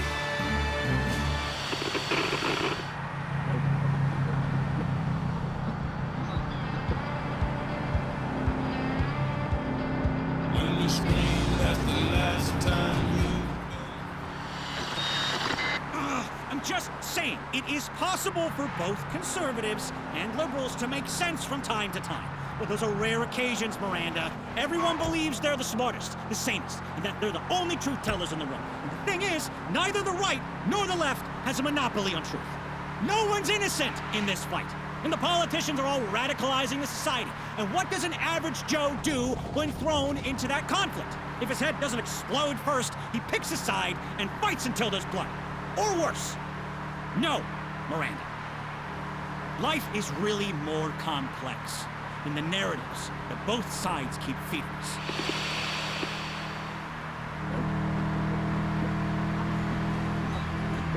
It's all I see. You don't belong with me.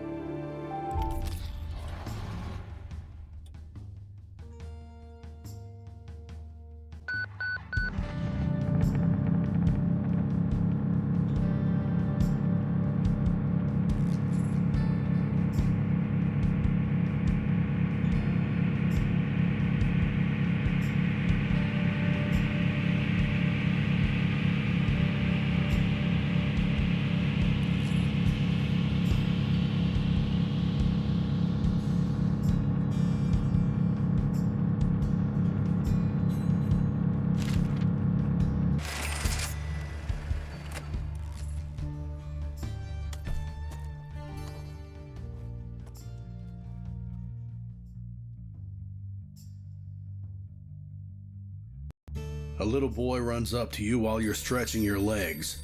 There's a phone call for you. Strange. You pick up the phone cautiously. Tom's your biggest fan. He's been following you for a while now. Wants to be like you and drive by your side. He's furious. No one seems to notice and appreciate his true potential. He thought you'd be different. Take the gift or throw it away, he doesn't care. Tom disconnects. You leave, but here's your present. Little tip.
The impossible creature before you is magnificent.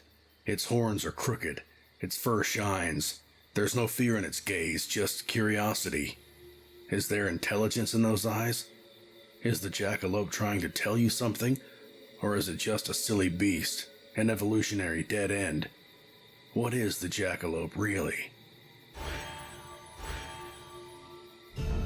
You're very much alike, runaways that everyone preys on but knows nothing about. You feel at peace in its presence, and for a moment, everything's good with the world.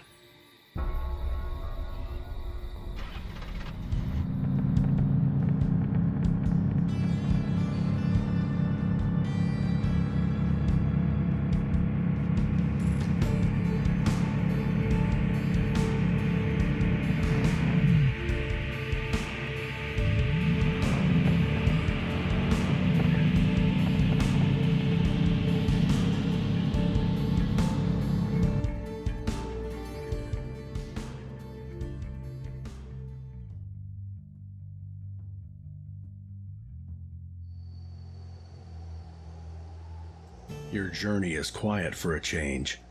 The road ahead is clear of any dangers. The weather is nice. You can forget your worries and enjoy the ride while listening to the radio broadcasts. Sounds tempting, doesn't it?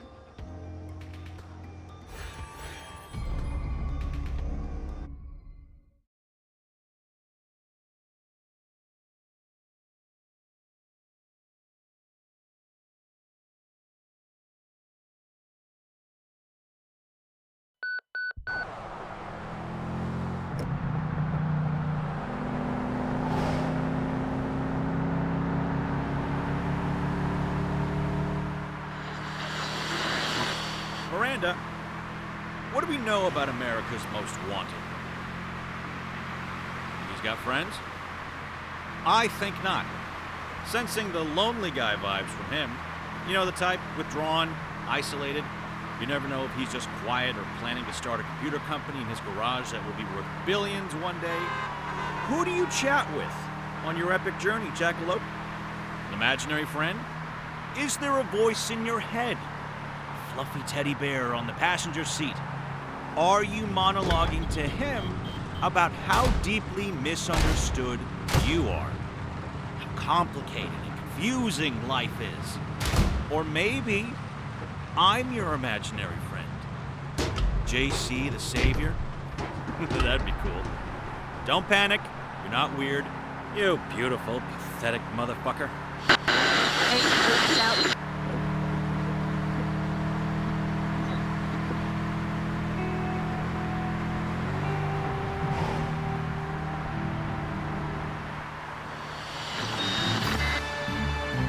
The days of the Sweetler Amusement Park are coming to an end, and the townsfolk couldn't be happier.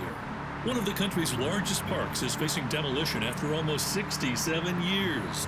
The park was shut down 2 years ago after a staggering 15 fires in just 5 years and remained unattended until now. The extreme number of misfortunes led many to believe the park was haunted and put pressure on the park's owner to finally dismantle it. Today, the public's wishes are finally being fulfilled as Sweetler Amusement Park will finally be replaced with modern housing. Dean Spencer, TN Daily.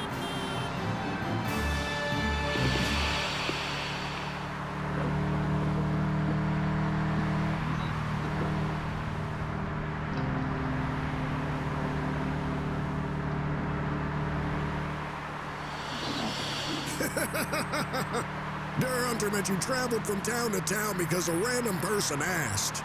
Why am I not surprised? This guy has no dignity at all. Hey, if you're listening, listen to me and listen well. Why don't you do me and all the real Americans a favor? If you're so radical, go to China or the USSR or Cuba or Sweden. You know, one of those communist havens. Bring your message of freedom to them.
Hustle and bustle, clouds of steam and smoke, roaring engines, a smell of oil, cheap beer, and good grill.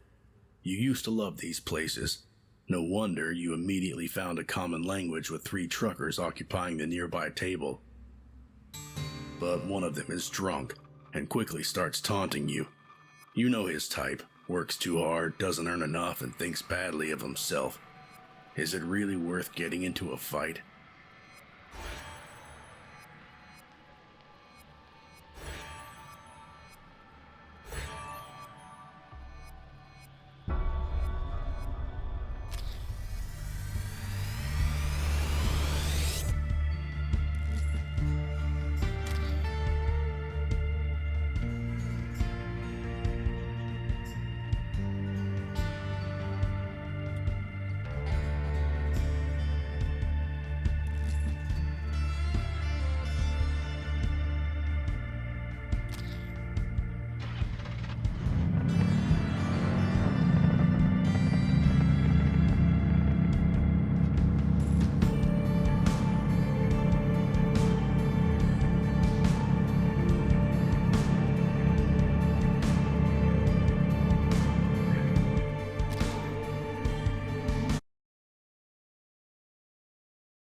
he's just some delivery guy who really sucks at his job. We're assuming this Jackalope fella is some kind of a mythical creature, an escape artist, or New Hope, but look at his route. It makes no sense. So, here's my crazy idea. He's just a dumb pizza delivery guy who's bad at his job. Or some other deliveryman, and he can't read maps, so he's lost. The media circus he caused happened entirely by accident. Steve Landry got a bit too excited, and we all fell for it. The Jackalope's probably listening to us, wondering why we're all so obsessed with him, when all he really wants is to deliver the goddamn package already.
We're looking at another dust storm today. Dust, hail, and rain are all expected. The cloud is traveling south through the desert at 120 miles per hour. Our ground crew reports that visibility inside the storm is reduced down to 0, so take care of yourself out there. This weather phenomenon forms during the summer months when a wall of thunderstorms pushes powerful winds over the desert. While sandstorms are not unusual this time of year, experts say this is a major one.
What is winning, huh? Winning is what we all live for, isn't it? If you do something and you keep nailing it, well, it means you're a total rock star and everyone else sucks ass. Which feels good, knowing that you're, better than other people. Yes, you know who I'm talking about. My baby girl, my sweet, sweet ray of sunshine, the interstate frickin' Jackalope. Can you hear me? Are you listening, hon? Can you hear me breathe?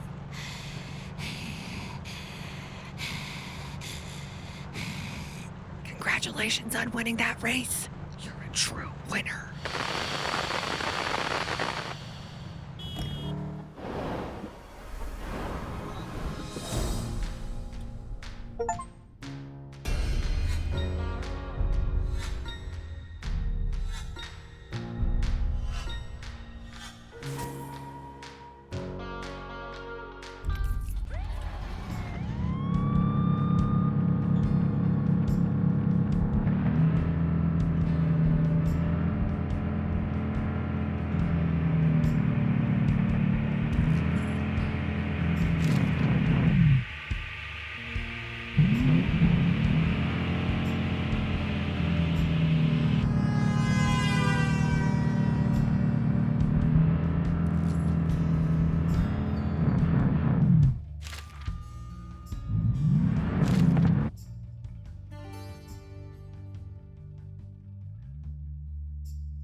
What the hell? The guy just punctured your tire. He's not even trying to hide it. He stands right there, screaming that you'll regret not respecting him. That he can prove he's faster. That voice. He's the stalker.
to be calm, you know? I didn't want to break his cheekbone, but...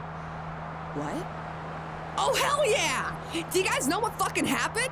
Our famous driver won a race. That's some good news. I needed that. I painted for like 10 hours yesterday, and now it's shit. Literally, my dog took a shit on my painting. I left it on the floor. But anyways, that doesn't matter because now our girl made my life a little bit better. She does whatever she wants, and she's winning. You better watch out for her because she's coming for you like a fucking disco ball in a snowstorm, you patriarchal, misogynistic bastards. Anyways, anyone want to buy a really shitty painting?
Interstate Jackalope. Don't let them catch you.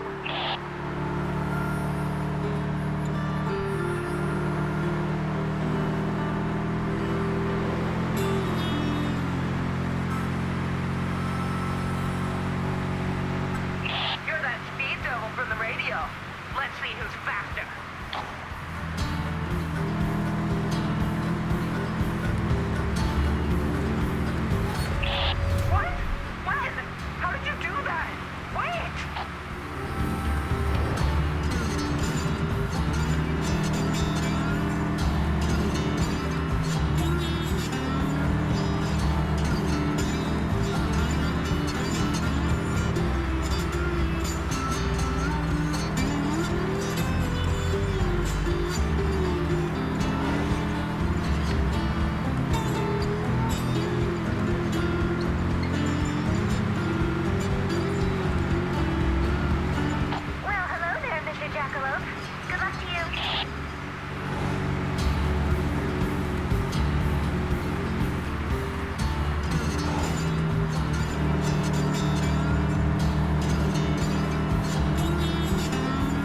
only one thing I need to know about a man to know if he's a loser.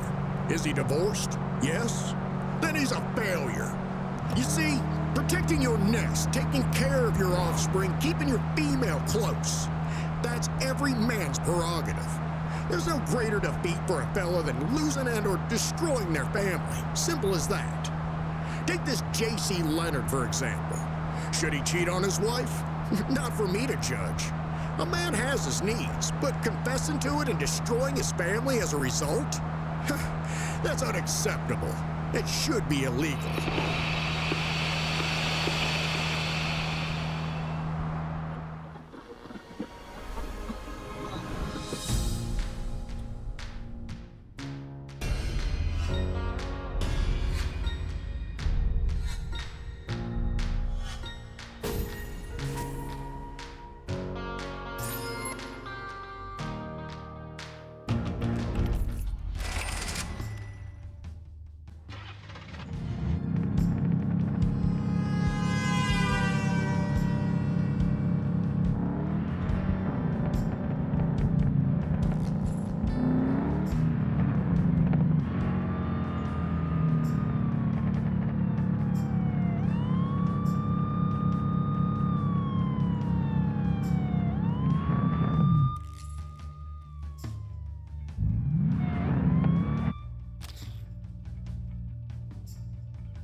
up.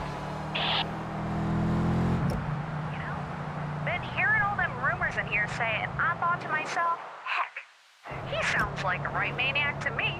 The Guinness record kind. Faster than a lightning bolt was what Bernie said on his CB. But now, turns out it was all horseshit. The Jackalope can't even win a civil street race. Just found out he lost, and not even against some pro racer. And what this means, folks, is that he ain't no road monster, ain't no demon from outer space. He's probably some middle-aged loser named Dave with a mortgage and a bald spot worse than mine.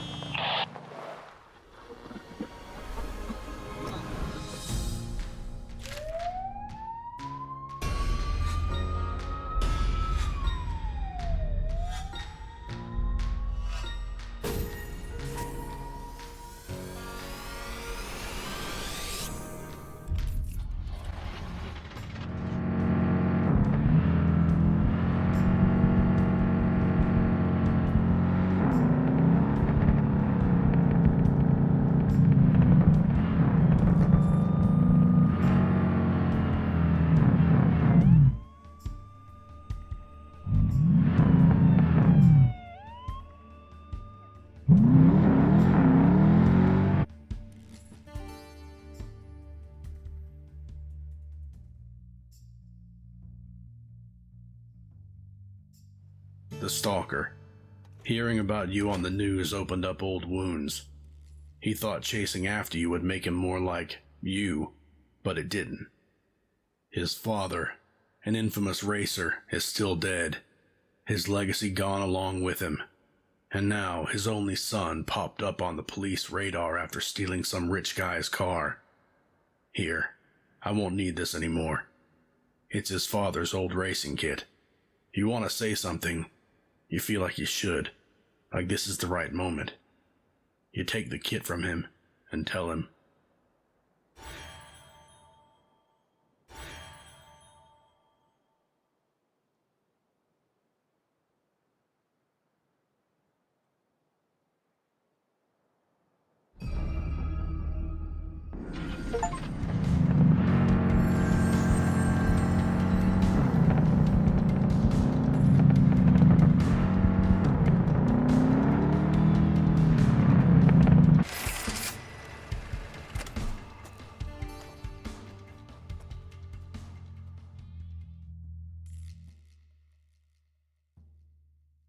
A loud crack of something breaking, followed by drunken cheers. It's coming from the zoo. Damn your curiosity. You stop the car to investigate. Turns out a bunch of Riley fans, followers more like, already managed to rescue half of the menagerie. Would you like to live behind bars? Well, would you? But that one cage just won't give in. You're pretty sure the orangutan kept inside just gave you the finger. They want you to tie a rope between your car and the cage door and step on the gas. Are you in?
A ferocious dust storm forces you to seek shelter, but the large shed you see by the road is already occupied. The girl looks young, ambitious, and nervous. She wants to become a NASCAR driver. Claims she drives better than any man. Want to verify that claim? Right now, in the storm, or are you chicken?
Jackalope. Lucky me.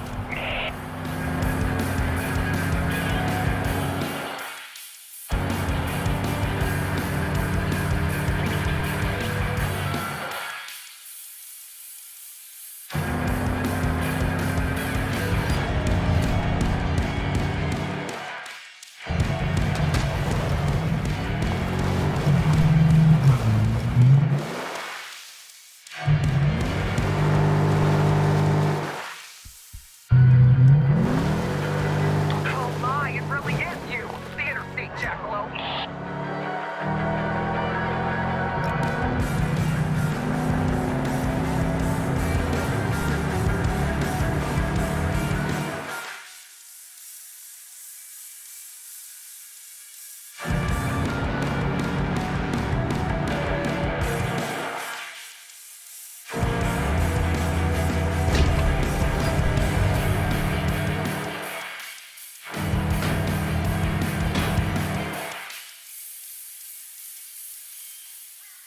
Mr. Jackalope, good luck to you.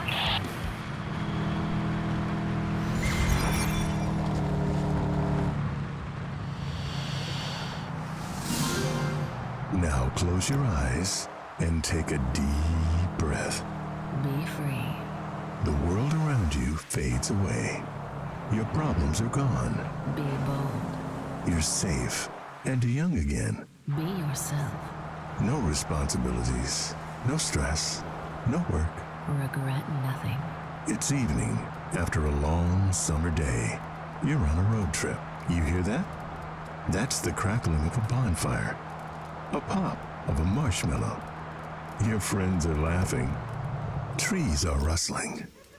Can you smell that? It's sand, lake and woods, and sunscreen applied to young, warm skin. Can you taste that? That's maple brew. We were always there for you, and we always will be. Maple brew. Taste the happiness. Maple brew. A beer for you.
In other news, state police continues its efforts to identify the driver of an unmarked car speeding through the country in what must be today's most surprising news story.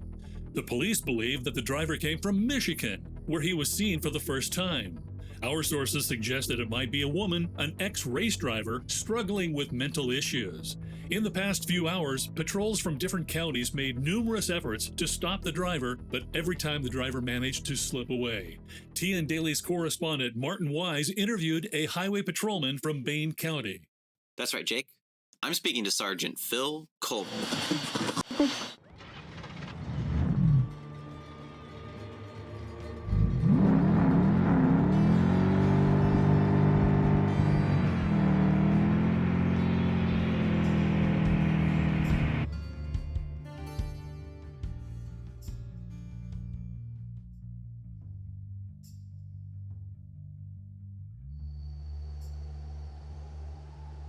Your journey is quiet for a change. The road ahead is clear of any dangers. The weather is nice. You can forget your worries and enjoy the ride while listening to the radio broadcasts. Sounds tempting, doesn't it?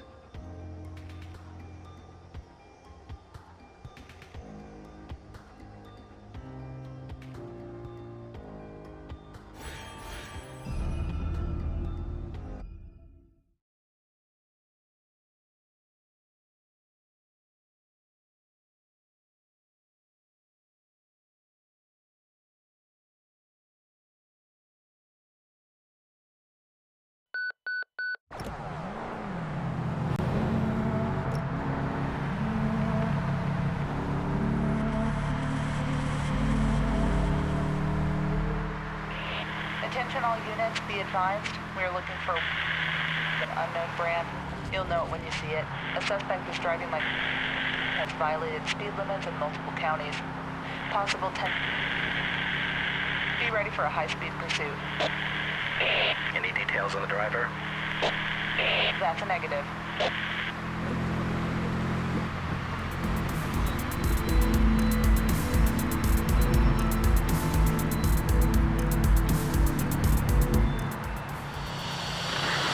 You're telling me that the interstate jackalope, the same jackalope that's currently speeding around like they're being chased by the devil himself, you know, the one that treats the United States of America like their own personal racetrack, that same jackalope is now making deliveries?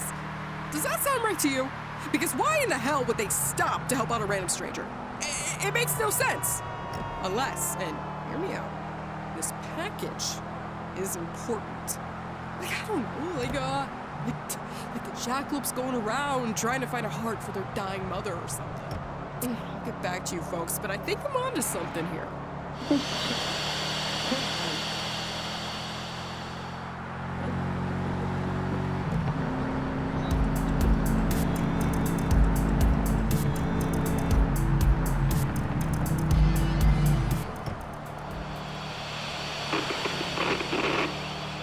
The Empire never ended. That's from Philip K. Dick's writings. The Roman Empire, he meant. What a grand idea. Disturbingly accurate today. Let's take Nero, for example, as in, was the Nixon administration any better than the madman who burned Rome on a whim? I bet Tricky Dick was ready to raise the Capitol in the middle of Watergate. Sociopaths in power, corruption everywhere, the people beguiled with bread and games, heavily armored police forces securing the cities. Yeah, the United States are the continuation of the Roman Empire, and I'm not even speaking metaphorically, but there's more to Dick's words. I mean, the guy believes that the Roman Empire literally never ended, that we're living in a false time, and this illusion is a trap that will collapse right before our eyes.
At the first glance, they appear to be a group of colorful hippies, but when they block your path, you realize they're not hippies.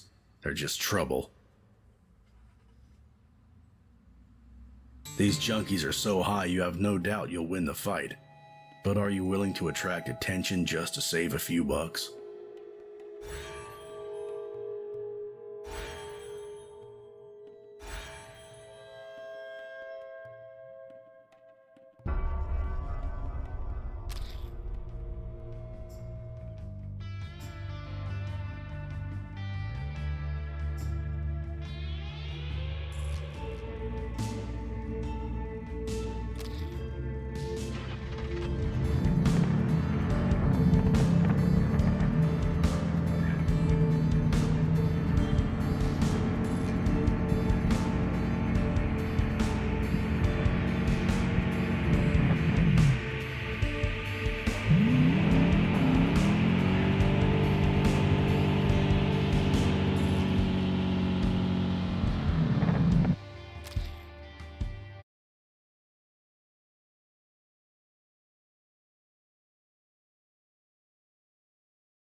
Hey, it's that driver from the news. Good job fooling those cops. Wanna earn some bucks? Race me till the end of the song.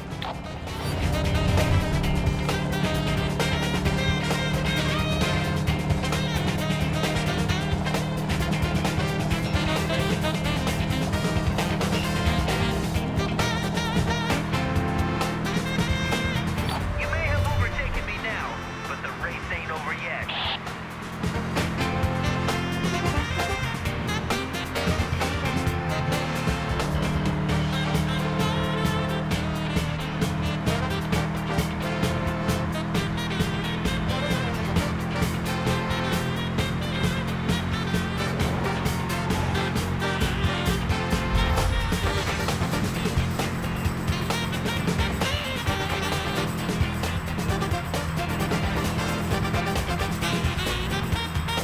Do you believe in reincarnation?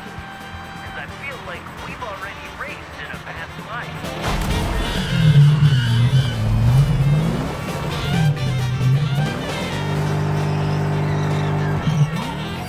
You're just too slow.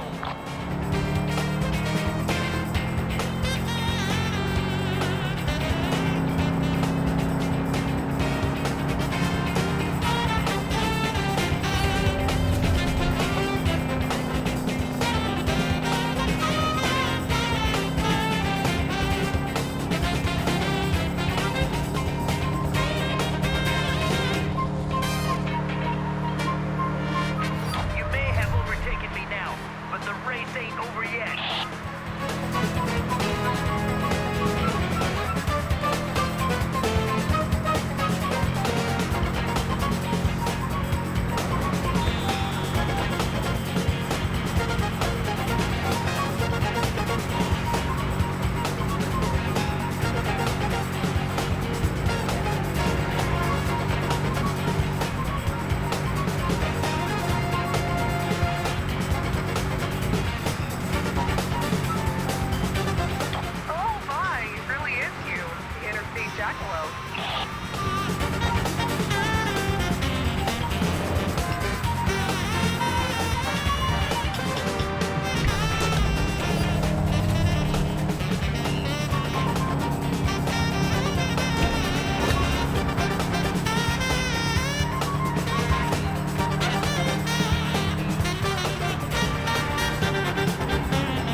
If I understand correctly, the Jackalope's latest atrocity is not paying for gas.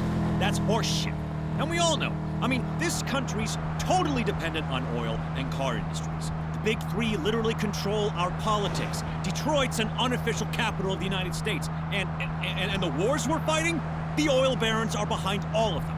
For Pete's sake, at this point, it's virtually impossible to function in America without a car. Like, we don't even have sidewalks in most places. I mean, call me a commie, but in my book, free oil should be a universal human right, should be guaranteed in the Constitution. The guy's just exercising his God-given privilege.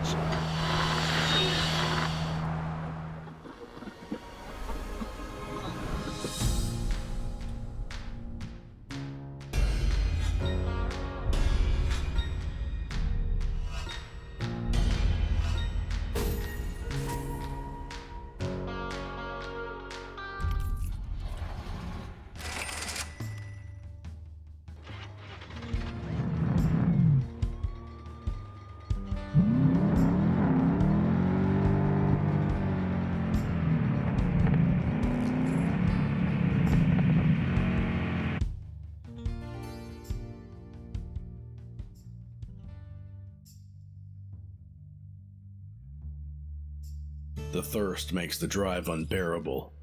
Fortunately, there's a ranch just ahead. You get out of the car, approach the house, and call out. No answer, but the door is slightly ajar. Quietly, you get inside. The kitchen's right there. Tap water never tasted better. And then, the odor hits your senses. It's musty and gut-wrenching. You slowly turn around and see them. Must have been sitting here for days. You gag and try not to vomit as you run outside, gasping for air.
A scarecrow's blocking the road, arms spread out wide as if to welcome you. Why is it standing in the center of an intersection? Maybe some kids put it here to scare a random passerby in the night. With a deep sigh, you get out of the car, intending to move it. Then you realize it's a man. He says he's been robbed, wants some money. It's a lie, that's for sure. You're about to leave, but he grabs your arm. Says the road's harder to greedy bastards. His eyes are scary.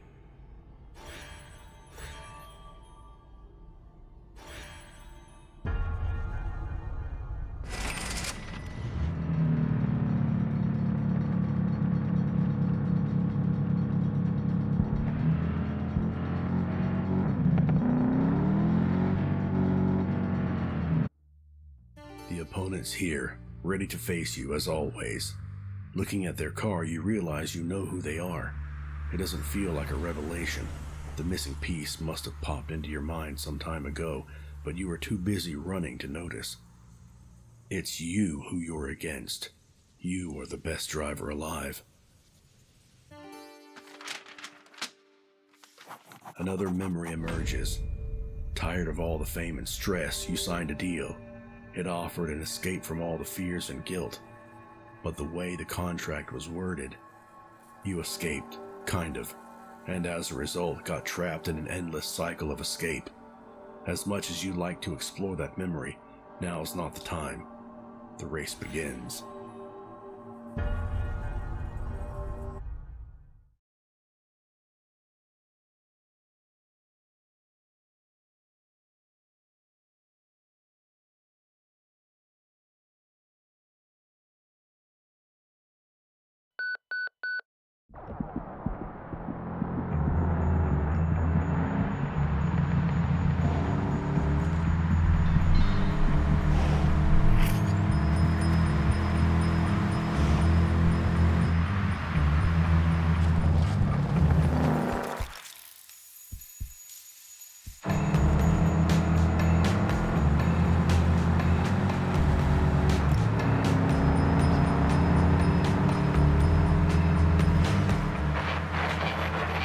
What are you fighting for? Why are you running? No one misses you. No one remembers you. You're nothing.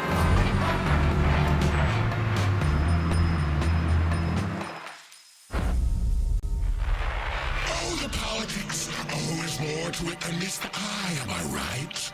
You see plain injustice and insist there are two sides to the story. No real progress is possible because you're so busy searching for a compromise. Okay, here's the compromise for you. First you lose, and then you lose again. Sounds fair?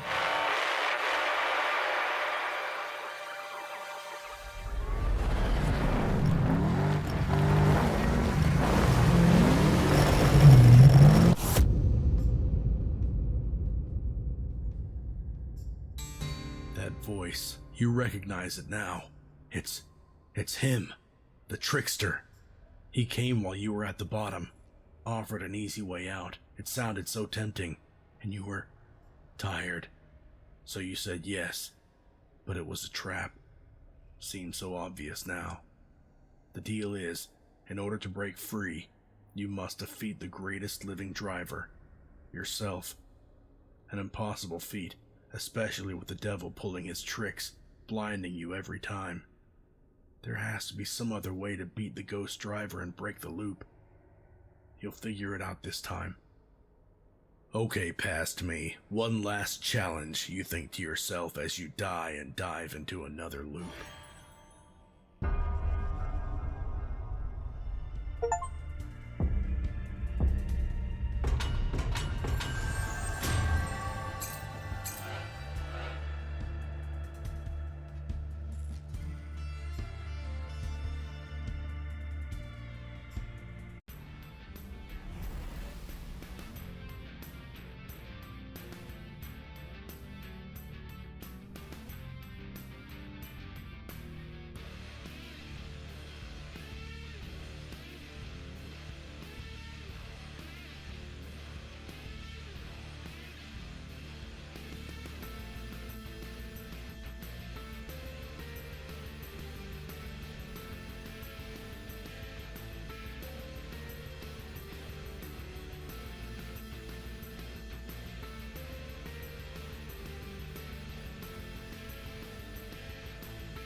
Emptying that cash register looks like an easy job. The sleepy guard wouldn't notice a thing.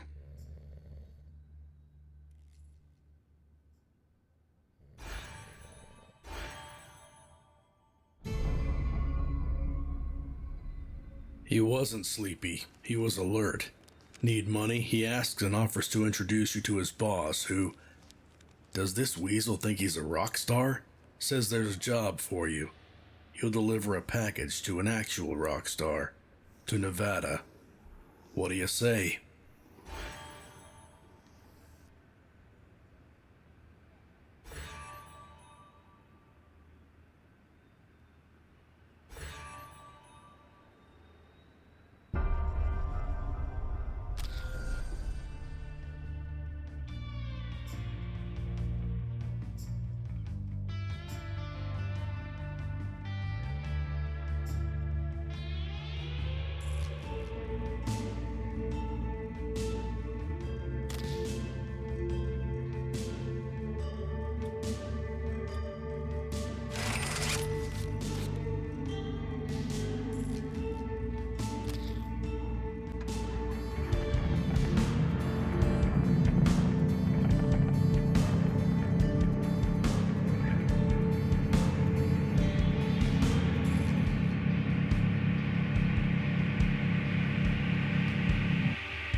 Don't you fucking dare try to call the station and be like, Oh, hi Riley. I'm your biggest fan. Do you mind telling us who your first love was? yes, I do mind. Fuck off. Hold on, we've got a caller. You're on air, man. Hi, it's Anne. I was just wondering, who's your first love? Son of a bitch. All right, okay, I'll tell you. It was your mom, Anne. Went down on me for 45 minutes straight. 10 out of 10 technique. Happy? My mom's dead. Oh, dear.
You just had to stop for a minute to admire the view.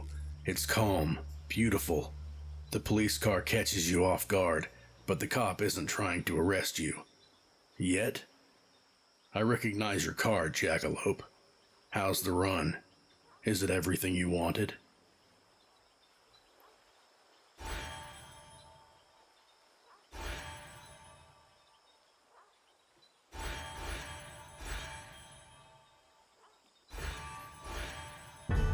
I won't arrest you, Jackalope. I'm tired.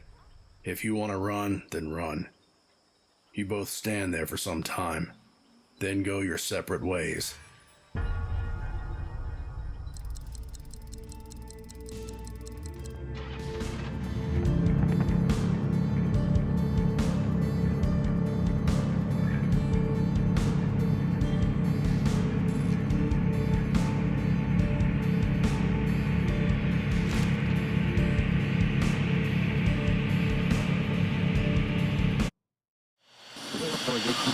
The man I passed on the street, we usually don't notice people like him. We don't pay enough attention. They're background scenery. The man had acne scars all over his face, and it was dark from all the dirt caked on. People just walk on by disgusted, like the man had leprosy. You'd think that he did something wrong in his life. He's a drunk. Brought it upon himself, right? This wouldn't happen to me, or the people that I know. So you're wrong. It could. We live in America, people. If you open your eyes, poverty is on every corner. It's a rational fear to have, because anyone could end up on the streets like that man.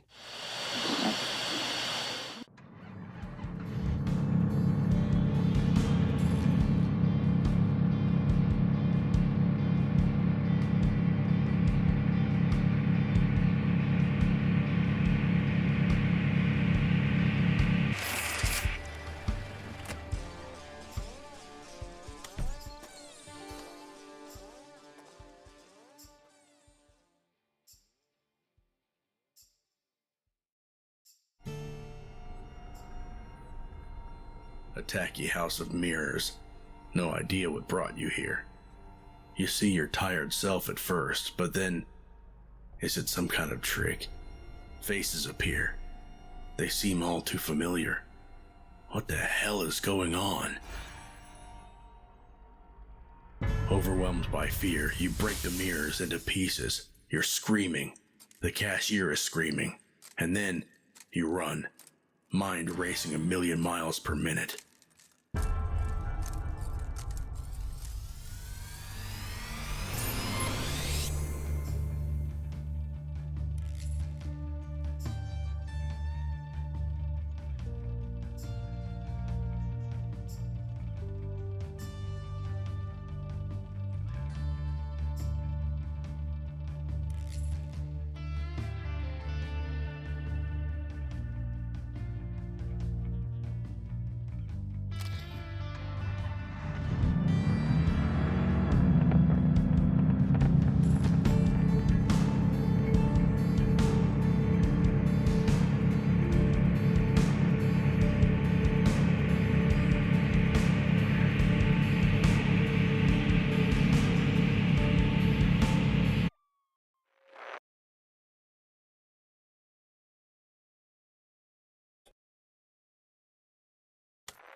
Joyling Somerset. What a woman. She just loves to paint herself as a victim, wouldn't you say, Jackalope? But deep down, she knows she's just as guilty as her husband she both hates and loves. Once, she threw a kitchen knife at him. Other times, she disciplined her daughter with a belt. She told her father she hated him, abandoned her junkie brother. Still thinks she's such a victim? I might give her comfort, might even hold her hand while she cries and listen to her pathetic whining.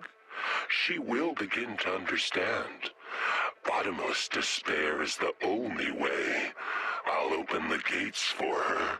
She'll get the escape she so desperately craves. Everyone breaks, and she will too.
unrecognized, forgotten. You feel so special when your name pops up on the radio or on the news, as if that one silly moment of accidental stardom could make you immortal. The truth is, though, you are nothing, mean nothing. All those moments of fake greatness don't mean shit. No matter how many times Jordan Colin Leonard mentions you on air, no matter how many times you get roasted by Steve Landry, no matter how much attention you get from riotous little Riley, you'll always be just a footnote.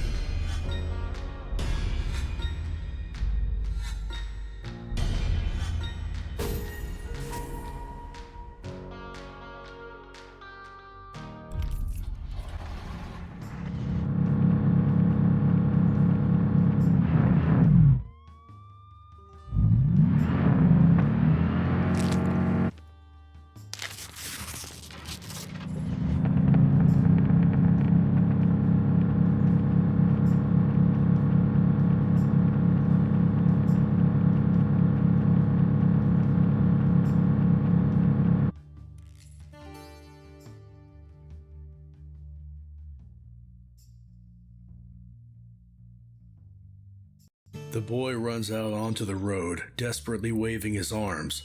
He begs for a ride to the nearest train station.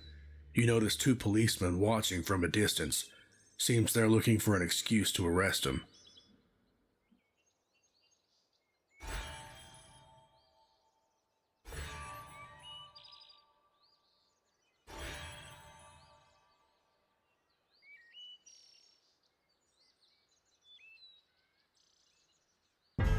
See them? Stubborn pigs, Daniel sighs.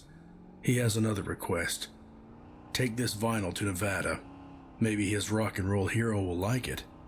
That's the boy's only dream. Daniel sighs and gets out, convinced he'll get arrested.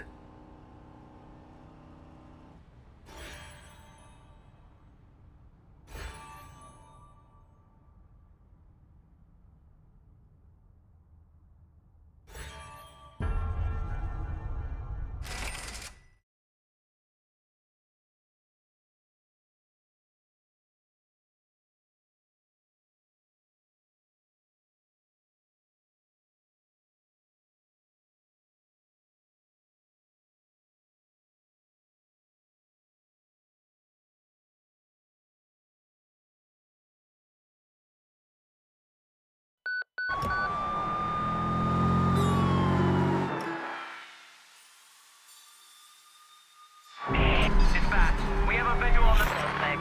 Initiating the pursuit.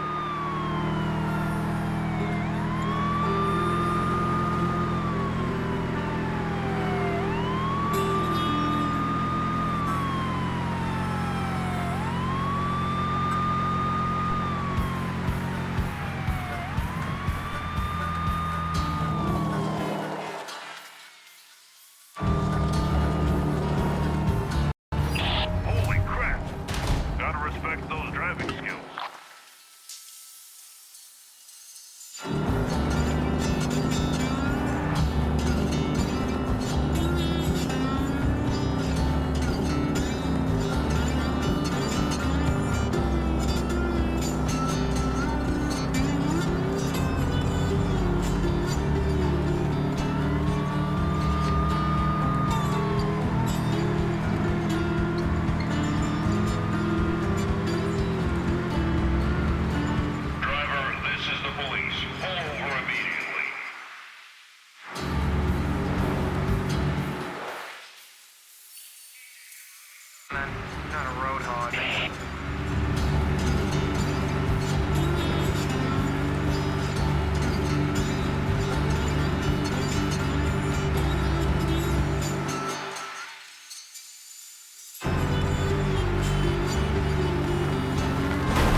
got away. Okay, Miranda, maybe it's just psychotropics talking, but I have a brilliant fucking idea. What if the interstate Jackalope is a hero? You know? Like a myth. A lone warrior on a quest to the west with a faithful companion, a mechanical stallion. Fuck! I'm a poet! All alone against all odds, and the gods. Boom! Again! Modern Odysseus. Or Perseus.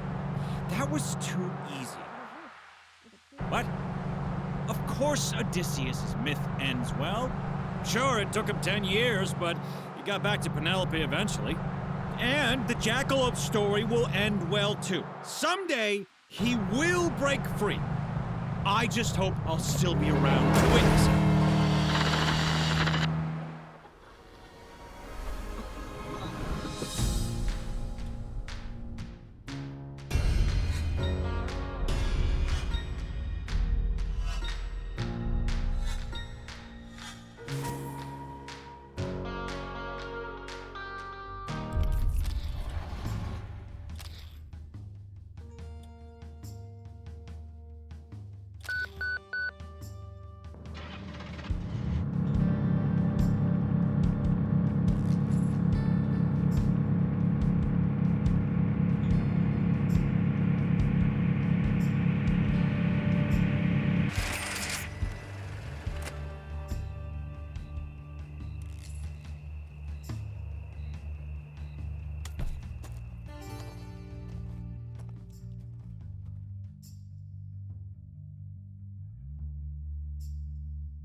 For fuck's sake, Pete. I'll buy her that damn fridge. But Frankie, geez, stop busting my balls, will ya? These two wise guys don't seem to notice you until you accidentally step on Pete's shoe while passing by. It's Italian leather, he barks while taking out his gun. Pay up, now.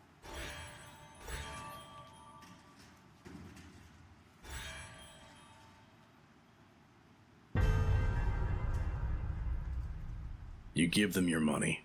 Whatever. Fuck them.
let's talk about the facts of the 1969 Woodstock Festival.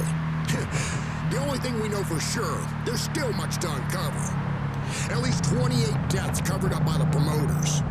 Even I, a humble radio host, have the testimony of a witness whose cousin knew a man who saw, with his own eyes, junkies in suits tossing corpses over the fence so the police wouldn't be able to pin anything on Woodstock. What else? A literal drug bazaar, open round the clock where they serve free LSD to adolescents.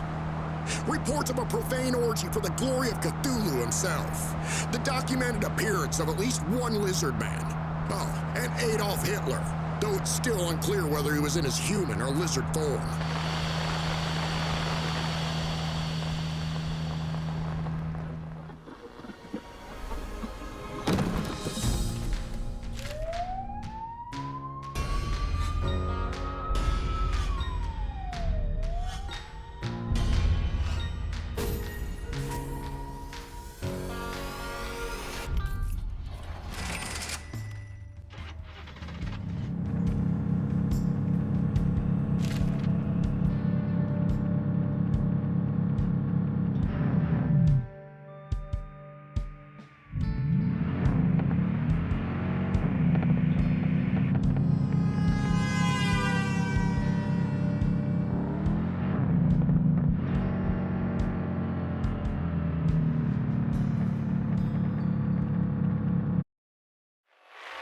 You won the race, outran the stranger.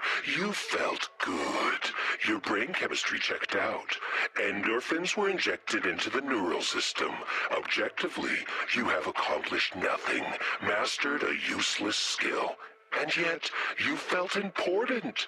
For a brief, beautiful moment, you were a person who wins. There's nothing more human than the urge to win.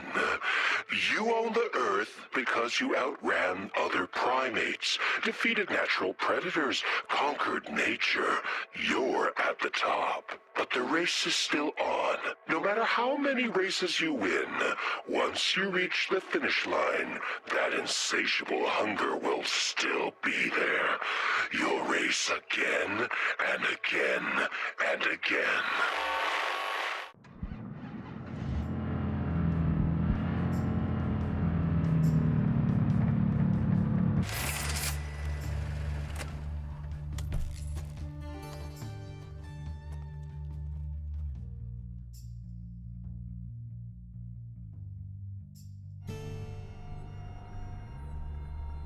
A tacky house of mirrors.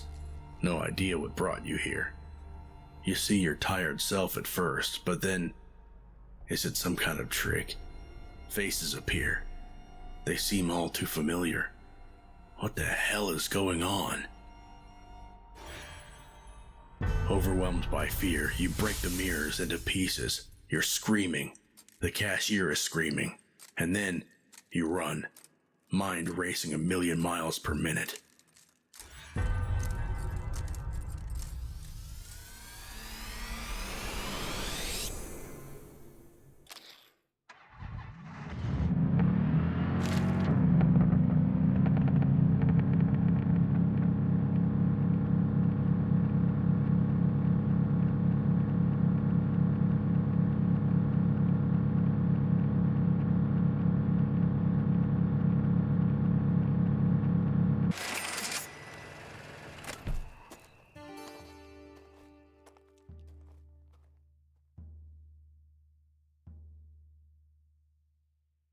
Hustle and bustle, clouds of steam and smoke, roaring engines, a smell of oil, cheap beer, and good grill.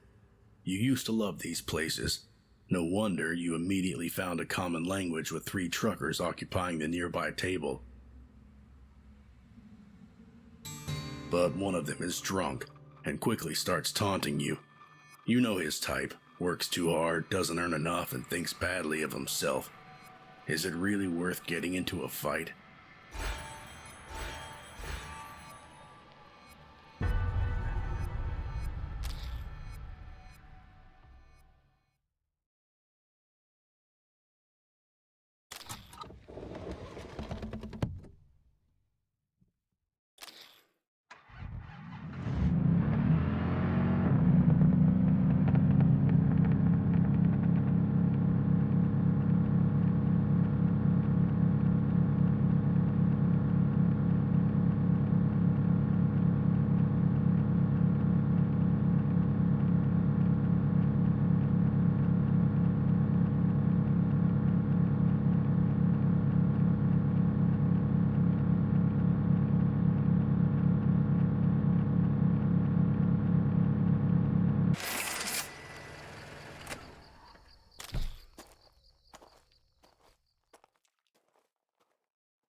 You meet Jake next to an immobilized Greyhound bus. When he asks for a ride to his own funeral, you can't exactly refuse. His foster parents just about tolerated him. They didn't even notice when he ran away 3 weeks ago. When a hiker discovered a little person's body completely mauled by a bear, everyone assumed it was him. Jake offers you his driver's license. Don't need it anymore since I'm dead and all. Still need cash though. It'll take a bit of work to fake it, but you're pretty sure the cops will fall for it.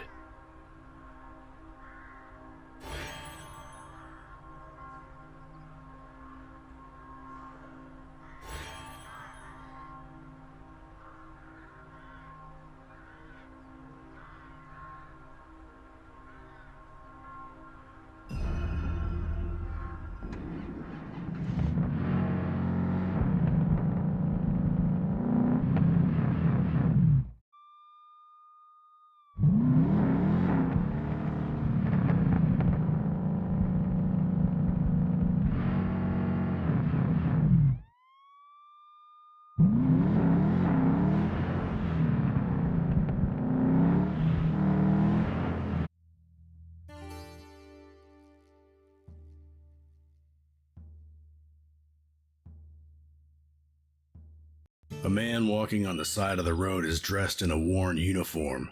It's obvious he served in Vietnam and that he's been on the road for many days. When you propose a ride, he laughs. You made him this offer many times before, and will offer it many times in the future, he says, but he must refuse. He swore to walk this country far and wide, to find out if it was worth his boys' lives.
Oh my! It really is you! The interstate Jackalope!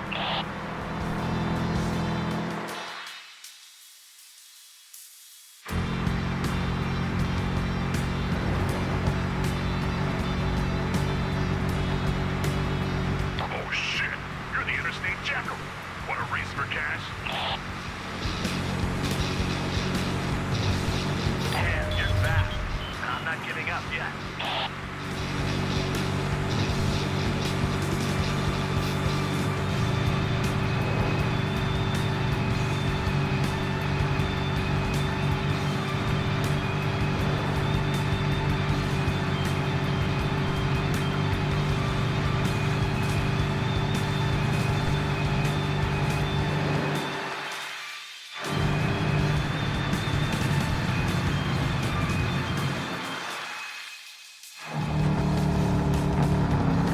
Racing you is the most exciting event of my life. Fuck, that's sad.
how to drive. You win.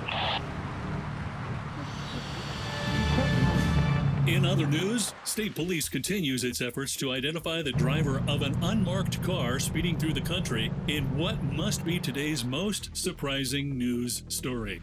The police believe that the driver came from Michigan, where he was seen for the first time.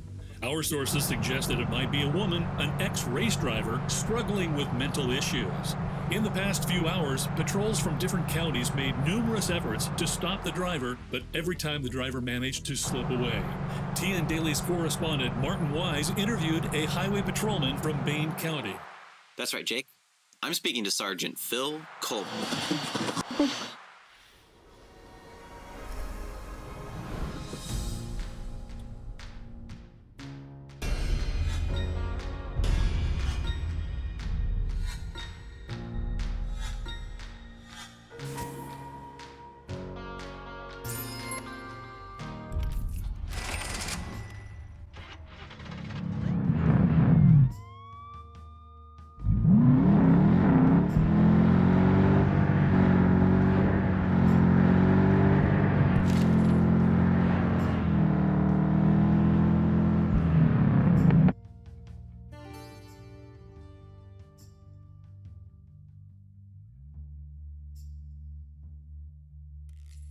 The crash must have happened only minutes ago.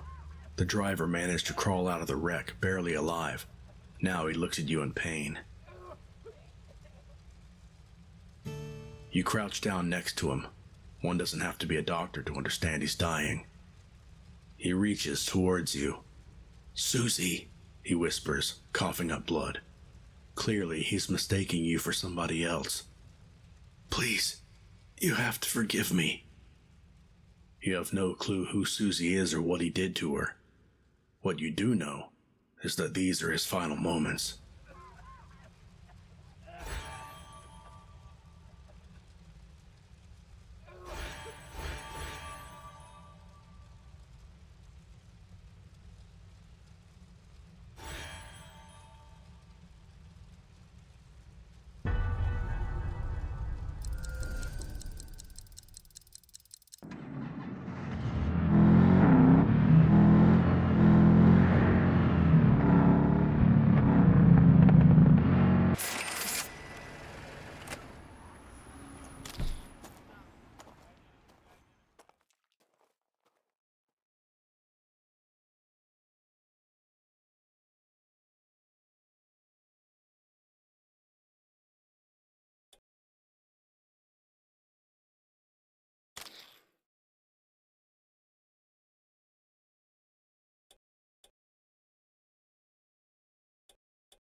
Law enforcement promises to apprehend the interstate Jackalope any day now, with the latest information suggesting at this rate, the criminal is likely to simply deliver themselves to the police.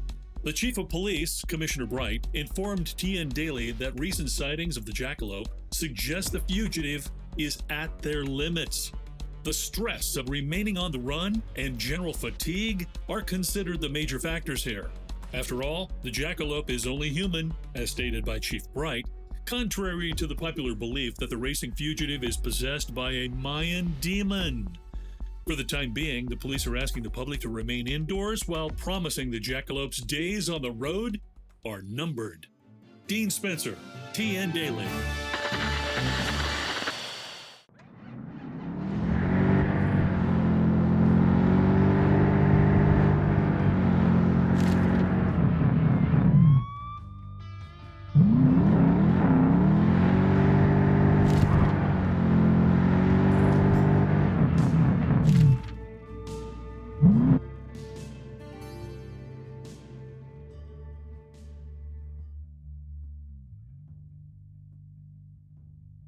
A ferocious dust storm forces you to seek shelter, but the large shed you see by the road is already occupied. The girl looks young, ambitious, and nervous. She wants to become a NASCAR driver.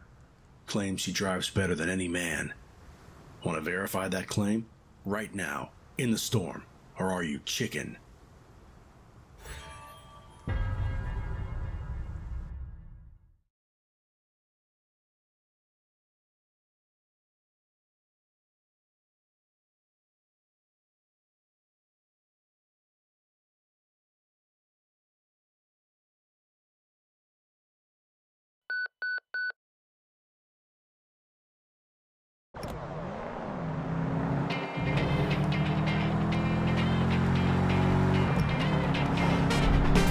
Whoa, folks!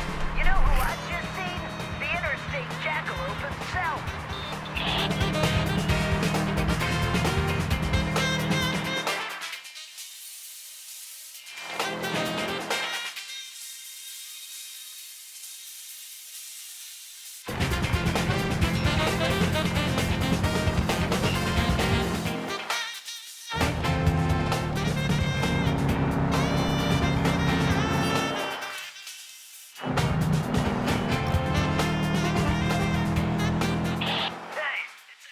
From the news.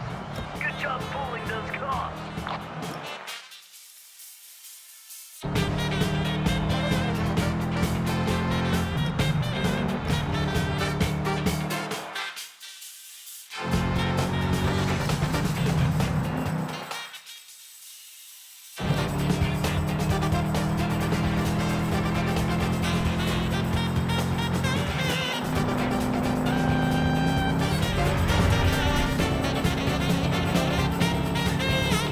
Hey, folks, I just saw that Jackalope. Lucky me.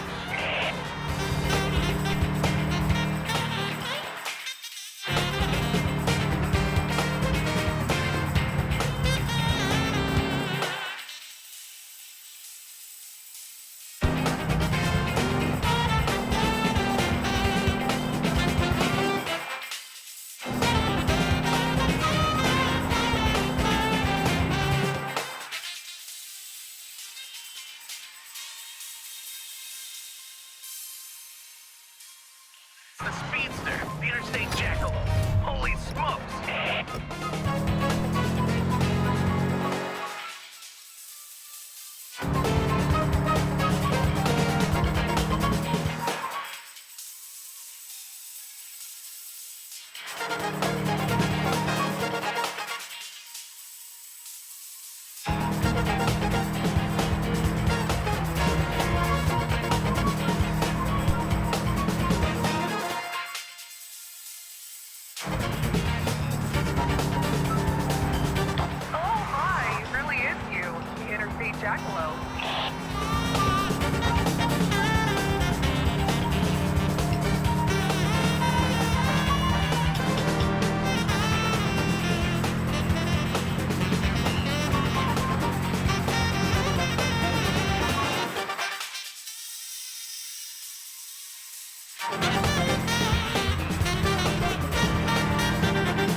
Okay, Mr. Jackalope. More and more, I'm hearing the police are after you. So, here's some do's and don'ts in case you get pulled over. Do, be polite. Do, answer questions. Do, show your driving license upon request. Do, be sober. That helps. Don't, ask, do you know who I am? Repeatedly. Don't piss yourself. Don't fall out of the car. And when asked where you're headed, don't answer to fuck your mom. Also, don't hit on every policewoman in sight. Don't comment on her handcuffs while smiling like an idiot. Don't pull out your willy when asked if you have any weapons. Just don't be me, okay?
I thought to myself that everyone's got moments in their lives when it feels like nothing matters, right?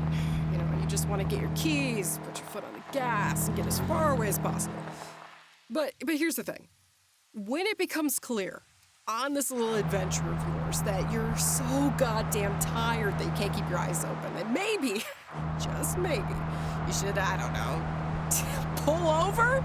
Whoever you are, Jackalope, just don't put people in danger, please. Feeling sleepy? Then get some goddamn sleep. It's that simple. Otherwise, one of these days, you might end up killing someone.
Oh my! It really is you!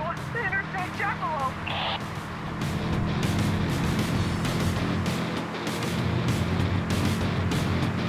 Oh shit!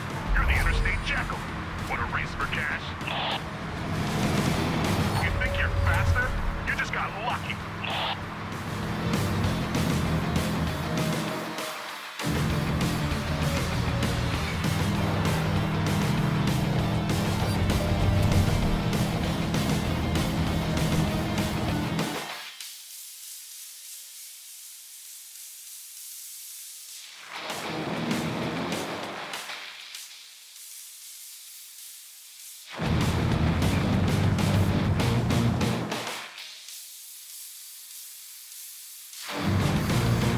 Hey, it's that driver from the news. Pulling all those cars.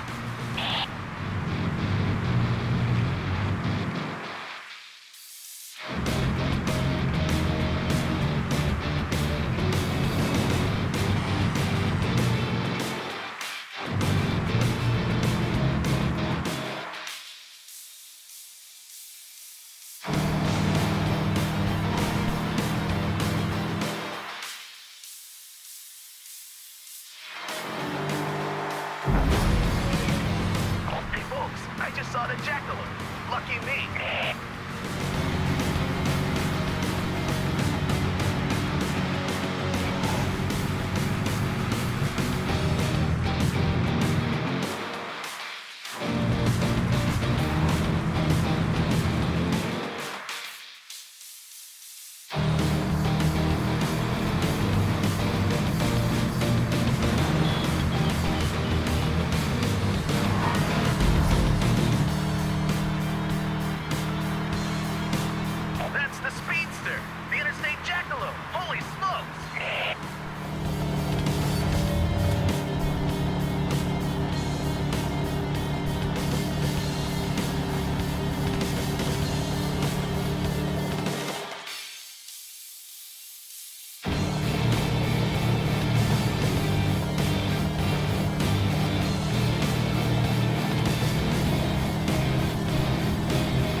But my favorite, most important person in the world is my smart, beautiful, funny, sharp, talented daughter who's about to graduate high school. Haley, I know you're listening, and if you haven't died of embarrassment yet, I love you, baby. What other spicy details should folks know about your mom's life? Name's Joy Somerset, age, relevance, profession, a waitress, a freaking good one at a local diner. I work with my best friend, my fierce redheaded darling Barbara, aka Barbie. Oh, and I just left my asshole of a husband, so I am single and ready to mingle. Oh God, sorry Haley, guess your mama did embarrass you after all.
They said the shelters were necessary for our protection, but in reality, they were built to keep us in constant fear and to ramp up defense spending. Today they're nothing but empty, long-forgotten monuments to the Great War that never was, yet terrorized the entire generation. This one, however, has been converted into a store, or maybe a treasure trove. The shabby sign out front didn't exactly inspire hope, but now you have to admit it was pretty accurate. The girl running the business does indeed seem to have it all.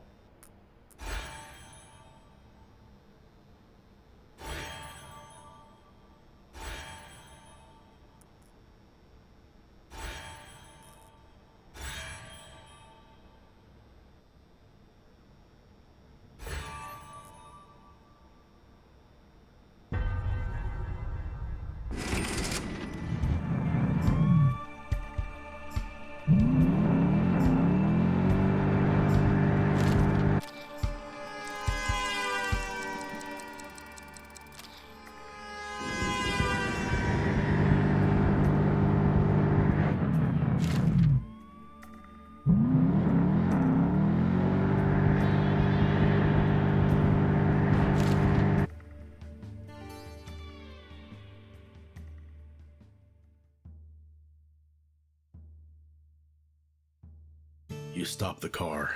You're tired. So fucking tired. Hands are shaking, head's about to explode. Something's about to snap inside of you, irrevocably. You're on the edge, wanting to tear the steering wheel out of the dashboard. Everything that's happened so far, all this shit, the good things, the horrible things, the fear, all of it. You just want it gone. You want to vanish. You want to... You scream your lungs out, but only for a brief moment. You have to leave, now.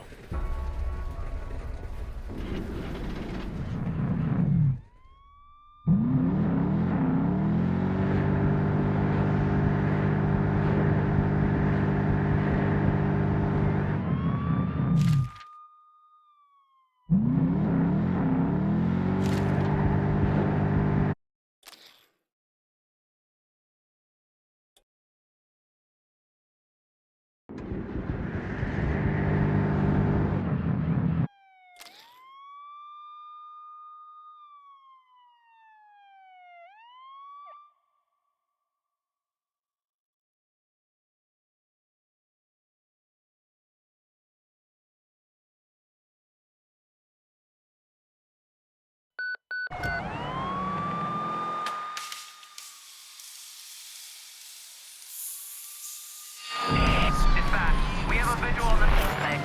Initiating the pursuit. Souls are about to explode. The system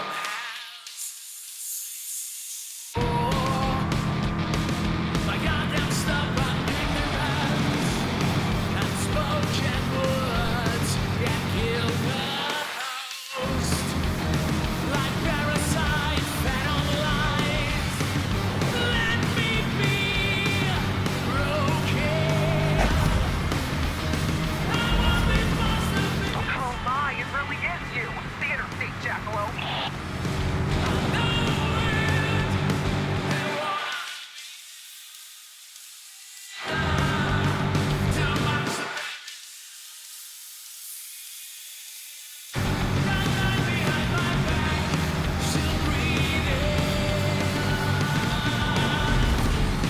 They stand for peace, they stand for love.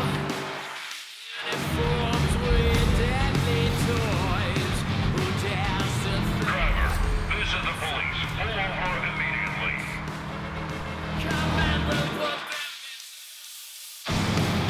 blinding headlights, send me to or is hell just behind the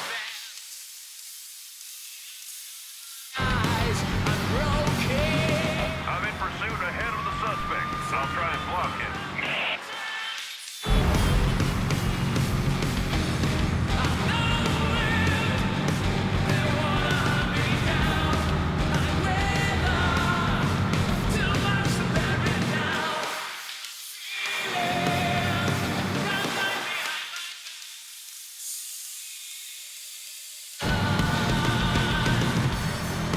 Fearing for life, what reason is there to chase some? I've lost him. He drove off-road. In what's order? This here is a final border. I feel County line. We're gonna lose him. falling apart, drowning as I die. They're holding me, pushing me down. I'm lost in like a rover, falling over. I got nothing going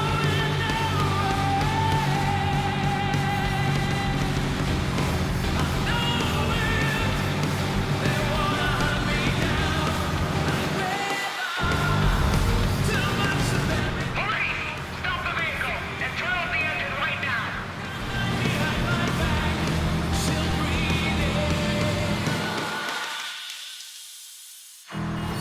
All pursuit units, stand down. He got away. Okay, Mr. Jackalope, more and more I'm hearing the police are after you. So, here's some do's and don'ts in case you get pulled over.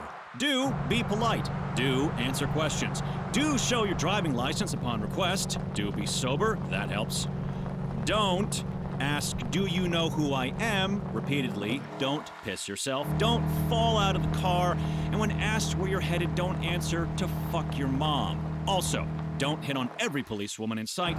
Don't comment on her handcuffs while smiling like an idiot. Don't pull out your willy when asked if you have any weapons. Just don't be me, okay?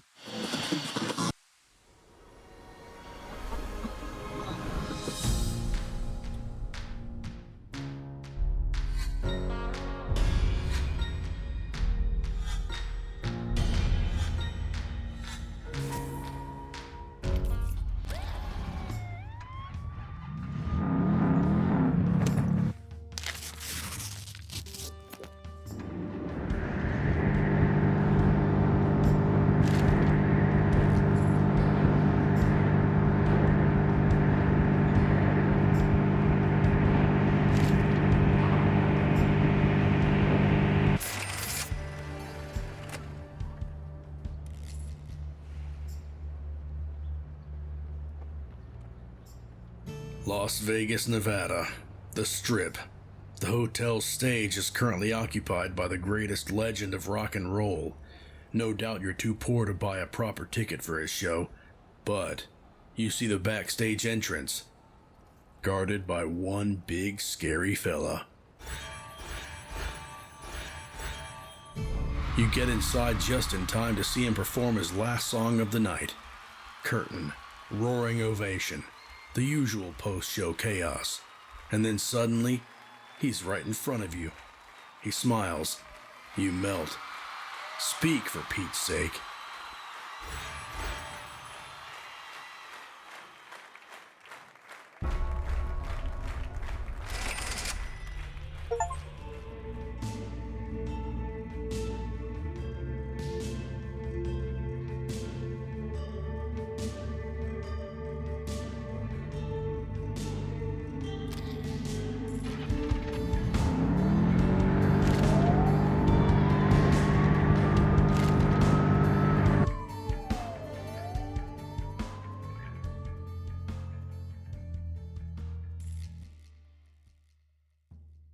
The amusement park must have been abandoned years ago. Still, you decided to go past the turnstiles. Why? You're not exactly sure. The place seemed quiet and safe. Maybe that's why. You follow the strong smell of incense and find a seer's tent. There's no one inside. Only one thing left behind. A single tarot card. You freeze. There's a deeper meaning to it. It symbolizes... It's the devil. You break into a cold sweat.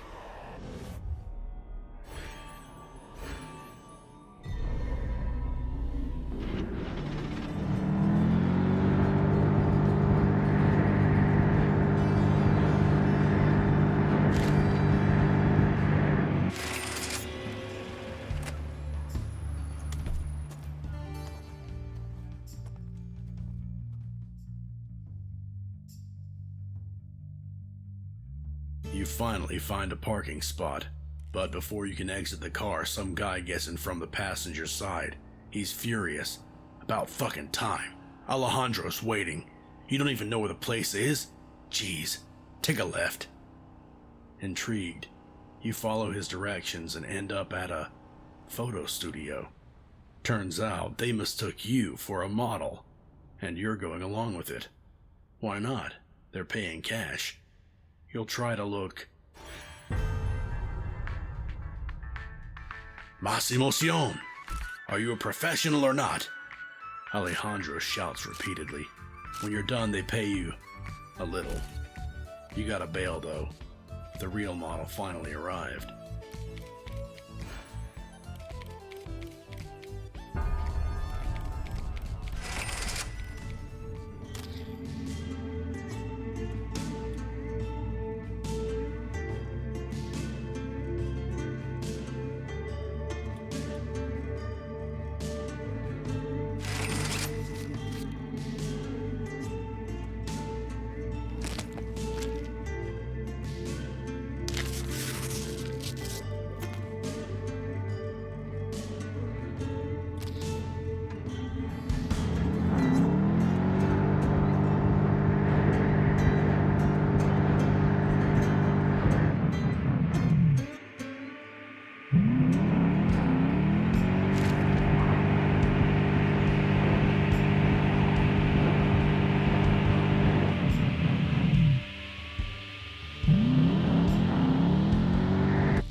approaching the county line. We're gonna lose him.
Miranda, what do we know about America's Most Wanted?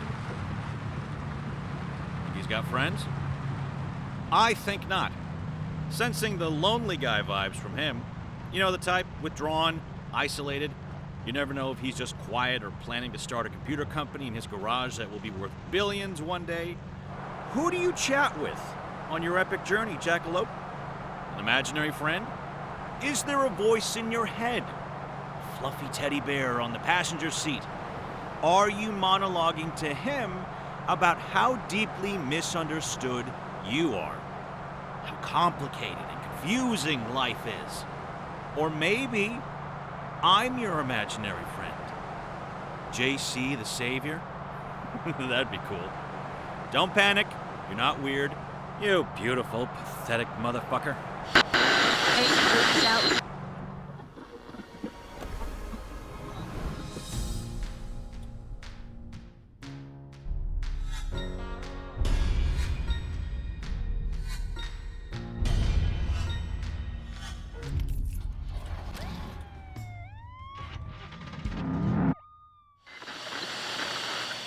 Had it coming for a while, and now who knows? Seems that at the moment, every police unit in the country is after the Jackalope. And I'm telling you, this might be it, folks. I mean, it's crazy that this is everything they talk about right now. My whole goddamn neighborhood is watching. It's like the goddamn NBA Finals. And this is just one man, or woman. Yesterday at the diner, they didn't let me change the channel. Everyone wanted to watch the news. But it has to stop at some point, right? If you're listening, Jackalope, don't do anything stupid, would ya? If they catch you, they catch you. Maybe it's just meant to be.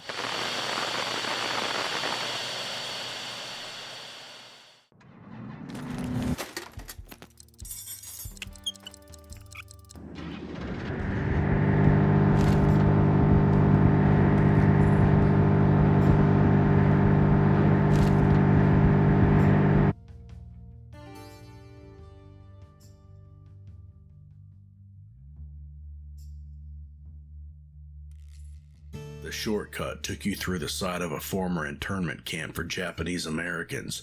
During the war, this glorious country betrayed over 100,000 of its people and treated them as traitors, stole their property, locked them up in damn camps. You come across an elderly woman. Does she live here, alone, surrounded by ghosts? Her pickup's dry, and due to the oil crisis, the only gas station in the area went bankrupt. In exchange for some gasoline, she offers to fix your car, or brew you a cup of strong coffee.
Jackalope. Lucky me.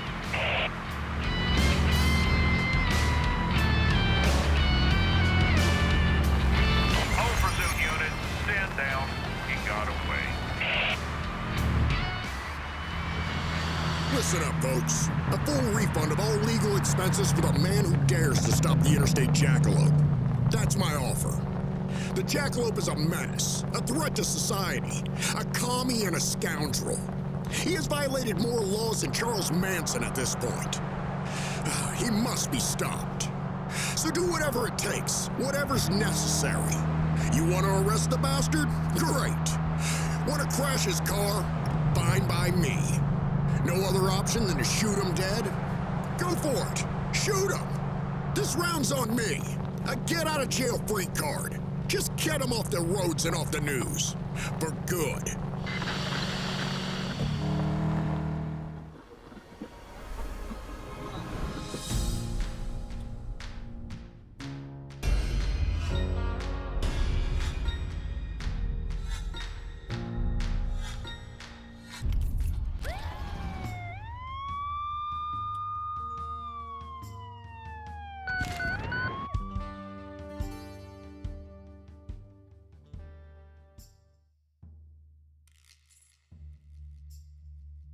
The road's dark, quiet.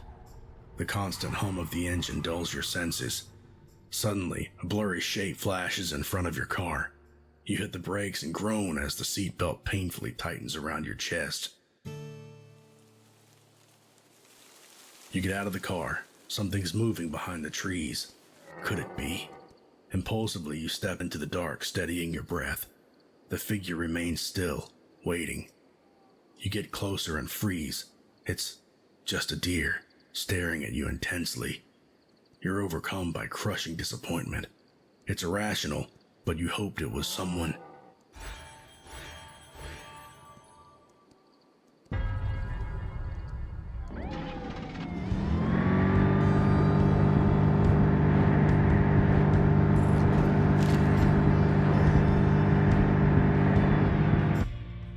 This is it, the final duel.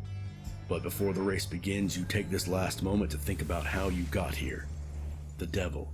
He used your fear, offered an easy way out, running away for eternity. You fell for his scheme because you've already been on the run, from loneliness. Incapable of living alone, you desperately sought company in all the wrong places.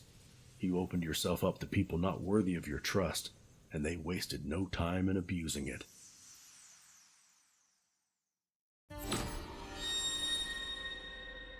You know that a fair win is impossible. The devil will blind you again. But that doesn't mean you're destined to lose either.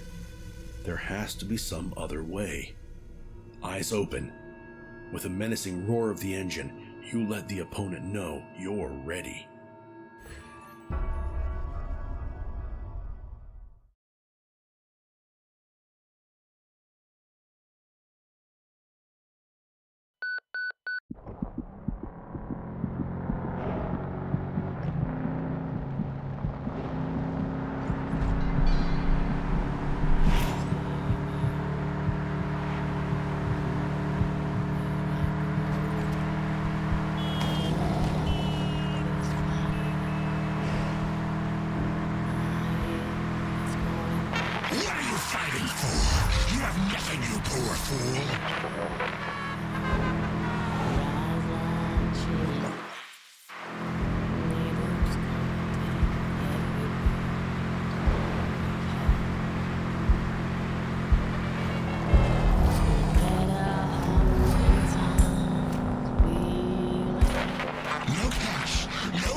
fool.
Look who's finally figured it out. You think facing your own fear will save you? Maybe for now, but someday you'll break